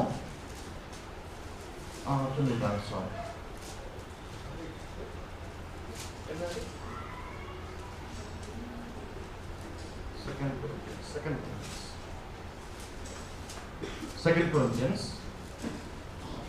5వ అధ్యాయము, 2వ కొరింథీ 5వ అధ్యాయము 14-15 చూడండి. క్రీస్తు ప్రేమ మమ్మను బలవంతం చేయుచున్నది. క్రీస్తు ప్రేమ చేత వీళ్ళు డ్రైవ్ అవుతున్నారు, డ్రివెన్ అవుట్. పౌలు చేసిన ఏ పనైనా he was led because of the love of Jesus. He understood, he was captivated by that love. అందుకే ఫిలిప్పీ పత్రిక 3 రాస్తున్నాడు, మేము దేని చేత పట్టబడితినో. ఆ ప్రేమ చేత పట్టబడిన వ్యక్తి, he cannot be the same. He is changed forever. ఆ స్త్రీ ఏ రోజైతే యేసు ప్రేమ రుచి చూసిందో ఆ రోజు she is not the same, she is changed. అందుకే we must be encountered by the love of God. పరిశుద్ధాత్మ దేవుడు యేసు ప్రేమను మన హృదయంలో కుమ్మరించాలి. అయితే అది అప్పుడే జరగట్లేదు. శ్రమ, ఓర్పు, పరీక్ష నిరీక్షణ ఒక ప్రాసెస్ కూడా తీసుకెళ్ళి ఆయన ప్రేమని నీ హృదయాల్లో కుమ్మరిస్తాడు. అందుకే శ్రమలు, శోధన ఇవన్నీ మంచిది మనకి. అవన్నీ కూడా ప్రేమ వైపు తీసుకెళ్తాయి మనల్ని. పౌలు అంటున్నాడు, క్రీస్తు ప్రేమ మమ్మల్ని బలవంతం చేసింది. పౌలు ఎందుకు నువ్వు సమస్తాన్ని విడిచిపెట్టావు? పిచ్చోడు అని పౌలు పిచ్చోడు అనుకున్నారా? Is the most intelligent, most genius man on this earth, the most intellectual person. తను పిచ్చోడుగా, తెలివి తక్కువడే కాదు అతను. అంటాడు, నీకు అత్యధికమైన జ్ఞానం చేత నువ్వు సెన్సెస్ కోల్పోయావు అంటున్నాడు రాజు. అంటే ఏమన్నాడు తెలుసా? నో, నేను అలా కాదు అంటున్నాడు పౌలు. He saw the Lord Jesus. He saw the glory. రాబోచున్న ఆ యొక్క మహిమ, ఆ యొక్క నిత్యమైన మహిమ భారం ఏంటో అతనికి తెలుసు. అది ఊరికే రాదు. ఈ లోకంలో మూమెంటరీ లైట్ అఫ్లిక్షన్స్ అంటున్నాడు. అంటే క్షణికాలమైన చులకని శ్రమలు రాబోచున్న ఆ యొక్క మహిమ భారం ముందు అసలు నథింగ్ అంటున్నాడు. Incomparable. The sufferings I go now are incomparable to the glory that is going to be revealed. ఆయనకు అర్థమైన ఆ ప్రత్యక్షత వచ్చింది, తనకి కళ్ళు తెరవబడ్డాయి. ఒక ముత్యాల వ్యాపారి బయలుదేరాడు ముత్యాల కోసం. ఒక మంచి ముత్యాన్ని కొనుక్కోవడం కోసం బయలుదేరాడు. అతనికి ఒక ముత్యం దొరికింది. దాని వాల్యూ తనకి అర్థమైపోయింది. వావ్, దీనికోసమే కదా నేను నా లైఫ్ అంతా ఎదురు చూస్తుంది. ఏం చేశాడు తను తెలుసా? సమస్తము నమ్మేసి ఆ యొక్క ముత్యాన్ని కొనుక్కున్నాడు. అందరూ ఏమనుకుంటారు? ఆ ముత్యం వాల్యూ తెలియని వాళ్ళందరూ, హే వీడు పిచ్చోడుగా ఉన్నాడు, అంత ఆస్తంతా అమ్ముకొని ఒక చిన్న ముత్యం కోసం కొనుక్కున్నాడు ఏంటి? ఒక పొలంలో దాచబడిన ధనాన్ని కనుక్కున్నాడు. ఒకటి జస్ట్ 5 సెంట్ల స్థలం, జస్ట్ 5 సెంట్లు ఎక్కడో దూరంగా పొలాల్లో, కానీ దాని కింద బంగారు గని ఉంది అనుకుందాం. 1000 టన్నుల బంగారు గని ఉందంత. ఆ విషయం ఒకటికి అర్థమైంది. యాక్చువల్గా ఎకరం అక్కడ 1,00,000 రూపాయలు, కానీ వీడు ఎంత ఇచ్చుకుంటాడు? అవసరమైతే సమస్తాన్ని అమ్మి ఆయన పొలం కొంటాడు. ఎవరికి అర్థం కాదు ఎందుకు చేస్తున్న పిచ్చి పని.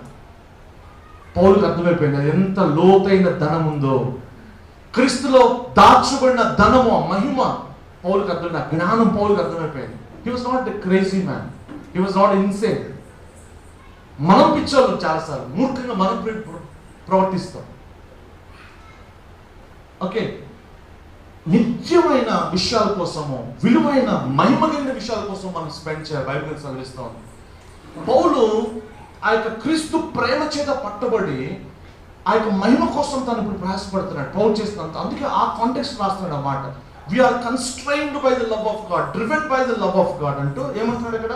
క్రీస్తు ప్రేమ మమ్మను బలవంతం చేయుచున్నది. We are controlled by the love of God అని ట్రాన్స్లేషన్. కంట్రోల్డ్ బై, బలవంతం చేయుచున్నది.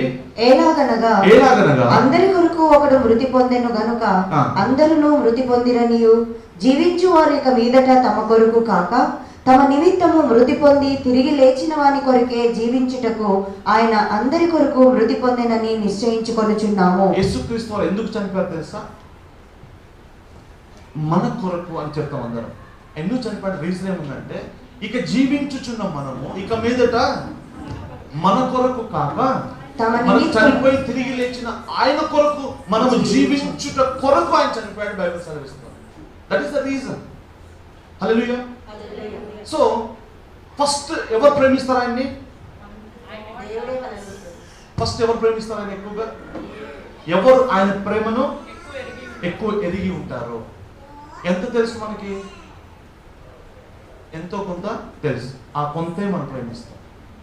ఎక్కువగా నువ్వు తెలుసుకోవాలనుకుంటే ఆయన ప్రేమ గురించి ఎక్కువగా ధ్యానించు, ఆయన సిలువ గురించి ఎక్కువగా ధ్యానించాలి. బ్రతిమలాడుకోవాలి. Lord reveal the cross. నీ కుమారుడు నాకు తెలియపరచు, ఆయన శ్రమను నాకు తెలియపరచు. యేసుప్రభువు వారి యొక్క త్యాగమును ఎక్కువ ధ్యానించాలి మనం. అదే శిక్షాలి మనం. ఎవరు పూర్ణ హృదయంతో, పూర్ణ శక్తితో, బలముతో ఆయన వెతుకుతారో, ఏం వెతకాలి? ఆయన ప్రేమని కనుగొనాలి మనం. Then you will in turn love with the same proportion. అదే విధంగా మనం ప్రేమిస్తాం. That's the first reason. Second one ఏంటి తెలుసా? లూకాస్ వార్త చూసాం. తక్కువగా క్షమించబడి కనుక వీడు తక్కువగా ప్రేమించను. మనం అందరం కూడా దేవుడిని ప్రేమించడానికి కారణం ఏంటంటే, నువ్వు ఎంత క్షమించబడ్డావు అన్న దాన్ని బట్టి. ఇందాక 2 కేసులు చూస్తాం. ఒకటి 50 రూపాయలు, ఒకటేమో 5,000. ఎన్ని వేలు క్షమించాడు దేవుడు మిమ్మల్ని? మీ అప్పు ఎంత? అసలు అప్పే లేదంటాడు ఒకడు. నేను అప్పే లేదు, నేను లేకపోతే ఒకడు అంటే నాకు 10 రూపాయలు నేను ఆయనకి ఇవ్వాలి అంటే ఎంత అప్పు ఉందో మనకు తెలుసా? నిజానికి అప్పు వేరియేషన్ ఉందా? ఏమంటే మీకేమైనా ఎక్కువ అప్పు, నాకేమైనా తక్కువ అప్పు ఉన్నా? మనం ప్రభు ఎగ్జాంపుల్ కోసం చెప్పాడు. యాక్చువల్ చెప్పాలంటే మనం అందరం కూడా ఎంత అప్పు ఉన్నాం ఆయనకి? తీర్చలేనంత అప్పు ఉన్నాం. కీర్తనకారుడు రాస్తున్నాడు, ఒకడు బంగారము వెండితో మరి దేనితో కూడా తన సహోదరుణ్ణి, బంధింపబడిన మరణంలో ఉన్న సహోదరుణ్ణి విమోచించలేడు అని రాబడి. You cannot redeem. అసలు ఏ మనుషుడు కూడా విమోచించలేనంత అప్పులో కూరుకుపోయా ఉన్నా కదా. ఎవరు చెప్తారు? గవర్నమెంట్ వాళ్ళు ప్రతి ఇండియన్ మీద ఎంతంట అప్పు? ఎన్ని కోట్లు ఉందంట, ఎన్ని లక్షల వారు. ఇండియాలో పుడితే వాడు అప్పులో ఉన్నట్టే వాడు. ఇక ఇండియాలో పుట్టావు కనుక నువ్వు. అట్లాగా మానవుడిగా పుట్టిన మనం అందరం అప్పులో ఉన్నాం. ఏం అప్పు అది? దానికి కాన్సిక్వెన్స్ ఏంటంటే రుణపత్రమైన మరణమే. ఇంకా అయితే సపోజ్ అది ఒక $1 బిలియన్ అనుకుందాం, అంటే 100 కోట్లు అనుకోండి. కానీ ఒకటి ఎలా ఫీల్ అవుతాడు అంటే నేను కేవలం 100 రూపాయలు ఆయనకు అప్పునంటే ఫీల్ అవుతాడు. తెలియదు వాడికి $100 బిలియన్ అప్పున్నట్టు వాడికి తెలియదు. ఎందుకు 100 రూపాయలు అప్పున్నట్టు తెలుస్తుంది? అంతే వాడికి రివీల్ చేయబడింది. అవగాహన లేదు వాడికి. నీతిమంతుడు చూసాను ఇంత పరిస్థితి ఏమంటున్నాడు? నేను నీతిమంతుడిని, నేను ప్రార్థన చేస్తానండి, చర్చికి వెళ్తానండి, డబ్బులు ఇచ్చాను దేవునికి, కానుక చందా వేస్తానంట మనిషి దేవునికి. దేవుడికి ఏమి ఇస్తాడంట? చందా. నేను దేవుడికి డబ్బు ఇస్తాను, లేకపోతే దేవుడిని ప్రార్థిస్తాను, పాస్టర్ నేను. నాకు పాస్టర్స్ ఎక్కువ సర్ప్రైజ్ అవుతారు అక్కడ. పాస్టర్కి ఎక్కువ జడ్జిమెంట్ ఉంటుంది పరలోకం మిగతా వాళ్ళకంటే కూడా. నేను పాస్టర్, నేను నీతిమంతుని. లేకపోతే మనం చేసే క్రియలను బట్టి, లేకపోతే మనకున్న ఒక ఒపీనియన్, సెల్ఫ్ ఒపీనియన్ బట్టి నేను అప్పు లేననుకుంటా. మనం తక్కువగా నువ్వు క్షమించబడ్డావు అని అనుకున్నావు, తక్కువ పాపిగా నువ్వు భావించావు కనుక, తక్కువ క్షమించబడ్డావు కనుక నువ్వు దేవుని ఎంత ప్రేమిస్తున్నావు? తక్కువగానే ప్రేమిస్తున్నావు. ఎంత ఎక్కువ పాపం నేను గుర్తుపడతాను నాలో, it doesn't mean that I'm great sinner, you are less sinner. We are all same. అందరం కూడా 100 కోట్లు ప్రభుకు అప్పు ఉన్నాం. 100 కోట్లు క్షమించాడు, కానీ నీకు తెలియదు ఆ విషయం, నాకు తెలియదు ఆ విషయం. నేను కేవలం 100 రూపాయలు అప్పు అనుకున్నాను. నేను పెద్ద ధనవంతునిగా, నీతిమంతునిగా ఒక భ్రమలో బ్రతుకుతూ ఉన్నాను. ఎలా తెలుస్తుంది మరి నా అప్పు? నా అప్పు నాకు ఎలా తెలుస్తుంది? అవునా? ఎలాగ ఒప్పించబడతాం మనం? పరిశుద్ధాత్మ దేవుని ఎందుకైనా రాస్తున్నాడు ఎఫెసీ పత్రికలో, మనలో కార్య సాధకమైన తన ఆత్మ ద్వారా. పరిశుద్ధాత్మ దేవుడు నీ మనోనేత్రమును వెలిగిస్తాడు. పరిశుద్ధాత్మ దేవుడు నీ యొక్క హృదయ స్థితిని బట్టబయలు చేస్తాడు. అయ్యో నేను ఇంత ఘోరమైన పాపం. పౌలు అంటున్నాడు రోమపత్రిక 7వ అధ్యాయంలో, అయ్యో నేను దౌర్భాగ్యుని ప్రభు అంటున్నాడు. 6వ అధ్యాయంలో 5వ అధ్యాయం అన్నాడు. అంటే క్రైస్తవుడిగా కాక మునుపు ఎవరికి తన పాపం గురించి తెలియదు. క్రైస్తవుడిగా మారిన తర్వాత కూడా తెలియదు మొత్తం. పౌలు తన గురించి తాను ఎక్స్ప్లెయిన్ చేస్తూ ఏమంటాడు? ఫస్ట్ నేను కూడా అపోస్తులు అందరిలో కూడా నేను అపోస్తులనే అంటాడు. అపోస్తులు నేను ఏమాత్రం తక్కువని కాదన్న అపోస్తులుడు. తర్వాత ఏమంటాడు తెలుసా? అపోస్తులు అందరిలోకి వెళ్ళా నేను తక్కువ, లీస్ట్ అంటాడు. ఇంకొంచెం ముందుకెళ్తే నేను పాపిని అని రాస్తూ వస్తాడు. తిమోతి పత్రిక వచ్చేసరికి అసలు పాపులు అందరిలో నేను ప్రధానమైన పాపిని అంటున్నాడు. ఏం జరుగుతుంది పౌలుకి? అంటే పాపాలు చేస్తున్నాడా? చేస్తున్న పాపాలు కాదది, ప్రత్యక్షమవుతున్న తన స్థితి. వెలుగుకి దగ్గరగా వచ్చే కొద్దీ, దేవునితో సమీపించే కొద్దీ, ఒక వ్యక్తి ఆత్మీయంగా ఎదిగే కొద్దీ తనలో ఉన్న విక్కెడ్నెస్, ప్రైడ్ బట్టబయలు అవుతూ ఉంటుంది. ఏ రోజుకు ఆ రోజు నీలో ఒక నూతనమైన డిస్కవరీను కనిపెట్టాలి. అన్క్రైస్ట్లైక్ యాటిట్యూడ్. రోజు రోజుకి వెళ్ళే కొద్దీ మారు మనసులో లోతుగా వెళ్ళాలి. మారు మనసు ప్రతిరోజు లోతుగా వెళ్ళాలి. ఇంకా అంటే లోతైన పశ్చాత్తాపంలోకి వెళ్ళాలి. ఏ రోజైనా నీ జీవితంలో ఒక్కరోజు మారు మనసు మిస్ అయింది, ఒకరోజు నువ్వు రిపెంట్ అవ్వలేదు అంటే అక్కడ నీ గ్రోత్ ఆగిపోయిందని అర్థం. నువ్వు వెలుగుకి దగ్గరికి రాలేదు, అక్కడ ఆగిపోయింది. లేకపోతే probably are going even farther, back వెళ్ళిపోతున్నట్టు అర్థం. నిన్ను నీతిమంతుగా నువ్వు కనపరుచుకుంటున్నావు, లేకపోతే మంచివాడిగా నువ్వు అనిపిస్తున్నావు అంటే నువ్వు వెలుగు నుంచి దూరంగా వెళ్ళినట్టు లెక్క. దేవుళ్ళు ఎదుగుతున్న వ్యక్తి, ఆత్మీయంగా ఎదుగుతున్న వ్యక్తి యొక్క లక్షణం ఏంటో తెలుసా? తనను తాను, తన పాపం తనకు కనపడుతూ ఉంటుంది. తను ఎంత అన్వర్తీనో వాడికి అర్థమవుతుంటుంది. ఎప్పుడు కూడా వేరే వాడిని కంపేర్ చేసుకోలేడు కదా, ఇంపాసిబుల్. బిల్లీ గ్రహాం గారి గురించి మనం ఒక స్టేట్మెంట్ విన్నాను. ఎంత గొప్ప దైవజనుడు ఆయన ఎంత గొప్ప దైవజనుడు అంటే ఆయన కలిసే వాళ్ళు, ఆయన సర్కిల్ ఎంత పెద్ద అంటే పెద్ద పెద్ద ప్రెసిడెంట్స్, వరల్డ్ హెల్త్ ఆర్గనైజేషన్, లేకపోతే పెద్ద పెద్ద లీడర్స్తో కూడా ఆయనకి ఫ్రెండ్షిప్ ఉంటుంది. బిల్లీ గ్రహాం వాళ్ళ ఇంటికి రావటము, లేకపోతే ఒక మీటింగ్ పిల్లలు వాళ్ళందరూ ఘనతగా ఫీల్ అవుతారు. బిల్లీ గ్రహాం వస్తున్నాడంటే ఆయన గురించి ఇచ్చిన స్టేట్మెంట్ ఏంటి తెలుసా? తన కోవర్కర్ అమెరికన్ ప్రెసిడెంట్కి ఎంత విలువ ఇస్తాడో ఒక హోటల్లో బేరర్కి, వెయిటర్కి కూడా సేమ్ రెస్పెక్ట్ ఇస్తాడండి. ఏమాత్రం తక్కువ ఉండదంట. కారణం ఏంటి? తన సంగతి అని తెలుసు, ఈ బేరర్కి నాకు పెద్ద తేడా లేదు అనేసి. కెన్ టెల్ యూ సంథింగ్, ఈ లోకంలో the worst sinner, the most wicked terrorist, rapist, లేకపోతే వాడు ఎప్పుడైనా సరే వాడికి నాకును మీకు తేడా లేదు. We are all same. ఒకే హృదయ స్థితి, ఒకే పాపపు స్థితి మనది. మనకి అవకాశం రాలేదు కనుక నేను పాపం చేయలేదంతే, అవకాశం లేదంతే. సో అది గుర్తుపట్టాలి. అయ్యో నేను ఎంత దౌర్భాగ్యం. ఎందుకు గుర్తుపడతారు? ఎవరు గుర్తుపడతారు? ఎవరు పరిశుద్ధాత్మను అనుమతిస్తారో. ప్రిన్సిపల్ చెప్పనా, కలిగిన వానికి ఇవ్వబడను, లేని వానికి ఉన్నది కూడా తీసివేయబడను. పరిశుద్ధాత్మ దేవుడు అనుమతించే కొద్దీ, లోబడే కొద్దీ, ఆనెస్టీగా నీ పాపమును ఒప్పుకునే కొద్దీ దేవుడు ఇంకా లోతైన పశ్చాత్తాపంలోని, ఇంకా క్లెన్సింగ్ లోని, ఇంకా లోతైన అనుభవాల్లోకి తీసుకెళ్తాడు దేవుడు.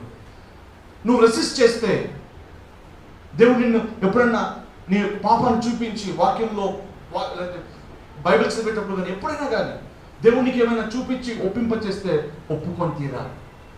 నువ్వు ఒప్పుకోకపోతే దేవుడు ఏం చేస్తాడు? నెక్స్ట్ టైము ఒప్పింపచేయడు. స్లోగా ఆ ఒప్పుదల ఆగిపోతుంది.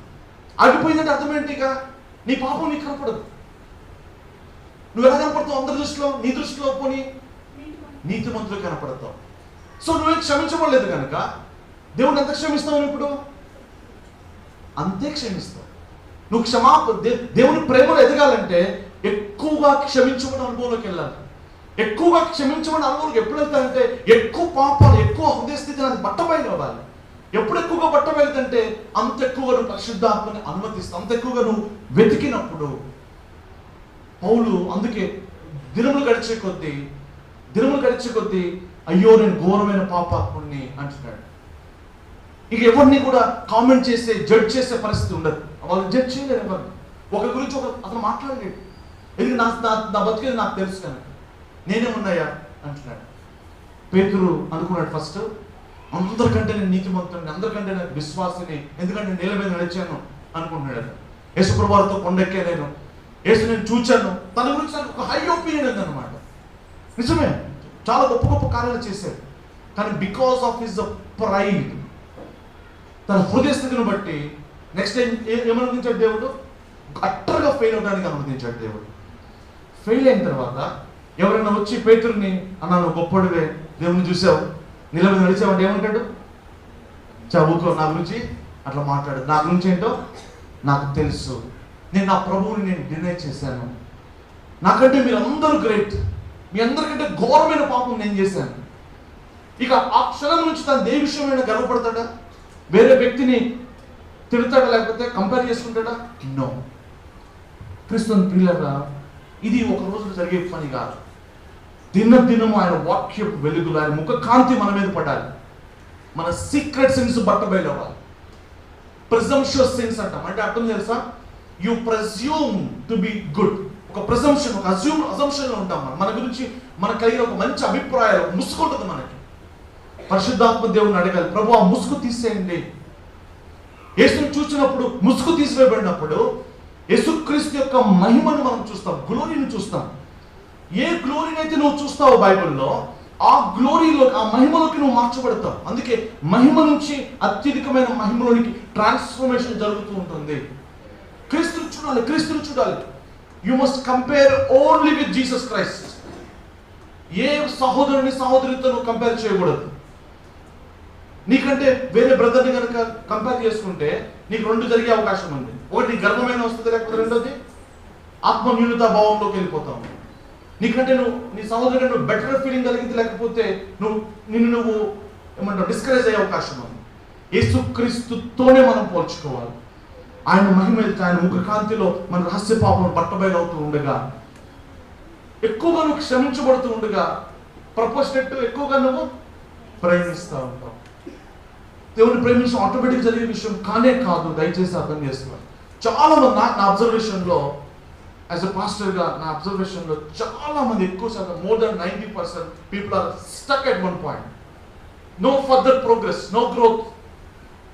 ఎక్కడ ఉన్నారో, ఎక్కడ వేసుకున్నారో అక్కడే ఉంటారు. ఎందుకంటే రెండు విషయాలు జరగవు వారికి. ఇది జరగదు కానీ దేవుడు వారిని ఎంత ప్రేమిస్తున్నాడో దాని గురించి వీళ్ళకి దేవుడు బోధ. రక్షించబడ్డాను, దేవుడు నాకు ప్రార్థన జవాబిస్తున్నాడు, నాకు తినడానికి తిండి దొరికింది, చాలా హ్యాపీ. No further progress. అందుకే వీళ్ళు ప్రేమించలేదు. మారు మనసులో కూడా లోతైన అనుభవాలకు వీళ్ళు వెళ్ళారు. తమను తాము వెతుక్కోరు. ఆ ఇన్నర్ మోటివ్స్ని, తర్వాత యాటిట్యూడ్స్ని, క్రీస్తులాగా లేని అనేక విషయాల్ని పరిశుద్ధాత్మ దేవుడు ఒకవేళ చూపిస్తుంటే ఒప్పుకొని విడిచిపెట్టారు. కనుక అక్కడ ఆగిపోతారు. సో ఎక్కడ ఏ క్లాస్లో ఉన్నామో జీవితాంతం అదే పాట, అదే ప్రార్థన, అదే లైఫ్ అన్నమాట. ఎప్పుడైతే మనం ఇందులో ఎదుగుతూ ఉంటామో ఏం జరిగిందో చెప్తాను, క్లోజ్ చేస్తా త్వరగా. 2 కొరింథీ ఎక్కడ ఉంది అసలు? 2 కొరింథీ 3వ అధ్యాయం. ఎవరైతే ఈ యొక్క ఆయన పోలికగా మార్చబడుతూ ఆయన ప్రేమిస్తూ ముందుకెళ్తారో, అద్భుతమైన విషయం రాస్తున్నాడు ఇక్కడ. పేతురుతో ఏమన్నాడు? Peter, do you love me అంటే, yes lord, I love you అన్నాడు కదా. నేను ప్రేమిస్తాను ప్రభు అనగానే ఇమ్మీడియట్గా ఏమన్నాడు తండ్రి? ఏం చెప్పండి నా అంటే ఏమి ఇచ్చాడు అతనికి? ఒక జాబ్ ఇచ్చాడు. ఏమిచ్చాడు? ఒక పని ఇచ్చాడు. That is something which is inevitable. That is something which can not be avoided. ఆయన ప్రేమించేవారు, ఓకే, ఆయన వెంబడించే వారికి దేవుడు ఏదో ఒక మినిస్ట్రీ ఇస్తాడు. షూర్. స్క్రిప్చర్ ఎంత కన్సిస్టెంట్ చూడండి ఒకసారి. 2 కొరింథీ 3వ అధ్యాయము 18 చదువుదాము. మనమందరము ముసుగులేని ముఖముతో ప్రభు యొక్క మహిమను అద్దము వలె ప్రతిఫలింపజేయుచు మహిమ నుండి అధిక మహిమను పొందుచు ప్రభువుకు ఆత్మ చేత ఆ పోలికగానే మార్చబడుచు మహిమ నుంచి అధిక మహిమ ఉంటుంది. Day by day you are growing in the glory. ఎలా జరుగుతుంది? క్లెన్సింగ్ జరుగుతుంది. ఎలా జరుగుతుంది? లోతైన పశ్చాత్తాపం జరుగుతుంది, లోతైన మారుమనసు జరుగుతుంది. క్రీస్తు మహిమలోనికి ఎదుగుతున్నావు. As you are progressing, as you are moving further and further, ఇలా జరుగుతుంది కదా. నెక్స్ట్ 4వ అధ్యాయం 1వ వచనం చూద్దాం. కాబట్టి because this is happening in your life, ఇది మీకు జరుగుతుంది కనుక, కాబట్టి ఈ పరిచర్య పొందినందున, కాబట్టి ఈ పరిచర్యను మేము పొందుకున్నాము. కరుణింపబడిన వారమై అధైర్యపడము. మేము అధైర్యపడము. ఆయన చేతిలో ఘనమైన పాత్రలు, ఘనహీనమైన పాత్రలు, 2 పాత్రలు ఉంటాయి. ఎవరు తమను తాము పరిశుద్ధపరచుకుంటూ ముందుకెళ్తారో వారు ఆయన చేతిలో వాడబడే ఘనమైన పాత్రగా ఉంటారు. అర్థమవుతుంది? It's progress. You will receive a ministry. I don't know what is full time ministry అని కాదు నా ఉద్దేశం. But God will give you a responsibility. నీ దగ్గరికి ఒక సహోదరుని దేవుడు తీసుకొని వస్తాడు. విరిగిన హృదయంలో ఉన్నవారు నీ దగ్గరికి వస్తారు. దానికోసం నువ్వు పాస్టర్ అవ్వాల్సిన అవసరం ఏమీ లేదు, పాస్టర్ అవ్వాల్సిన అవసరం లేదు. You can be a brother, sister in the church. దేవుని గొప్ప సేవ చేయొచ్చు మీరు. కారణం ఏంటి?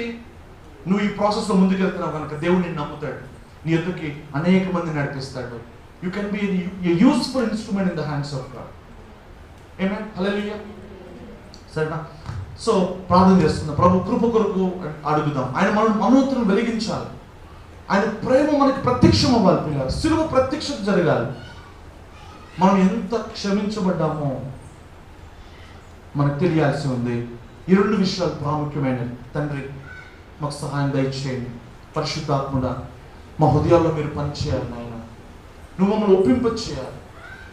యేసుక్రీస్తు వారిని మాకు నువ్వు రుజువుపరచాలి, ప్రత్యక్షపరచాలి. ఆ సిలువ మేము కళ్ళారా చూడాలి. అయ్యా నువ్వు పొందిన వేదన మేము కళ్ళారా చూడాలి. నువ్వు రక్తం కార్చిన అయ్యా ఆయన గాయాలు మేము కళ్ళారా చూడాలి. మా చేతులు అందులో పెట్టాలి, ముద్దాడాలి. అయ్యో తండ్రి, ఆ సిలువ ప్రత్యక్షత మీరు మాకు దయచేయరా నాయన.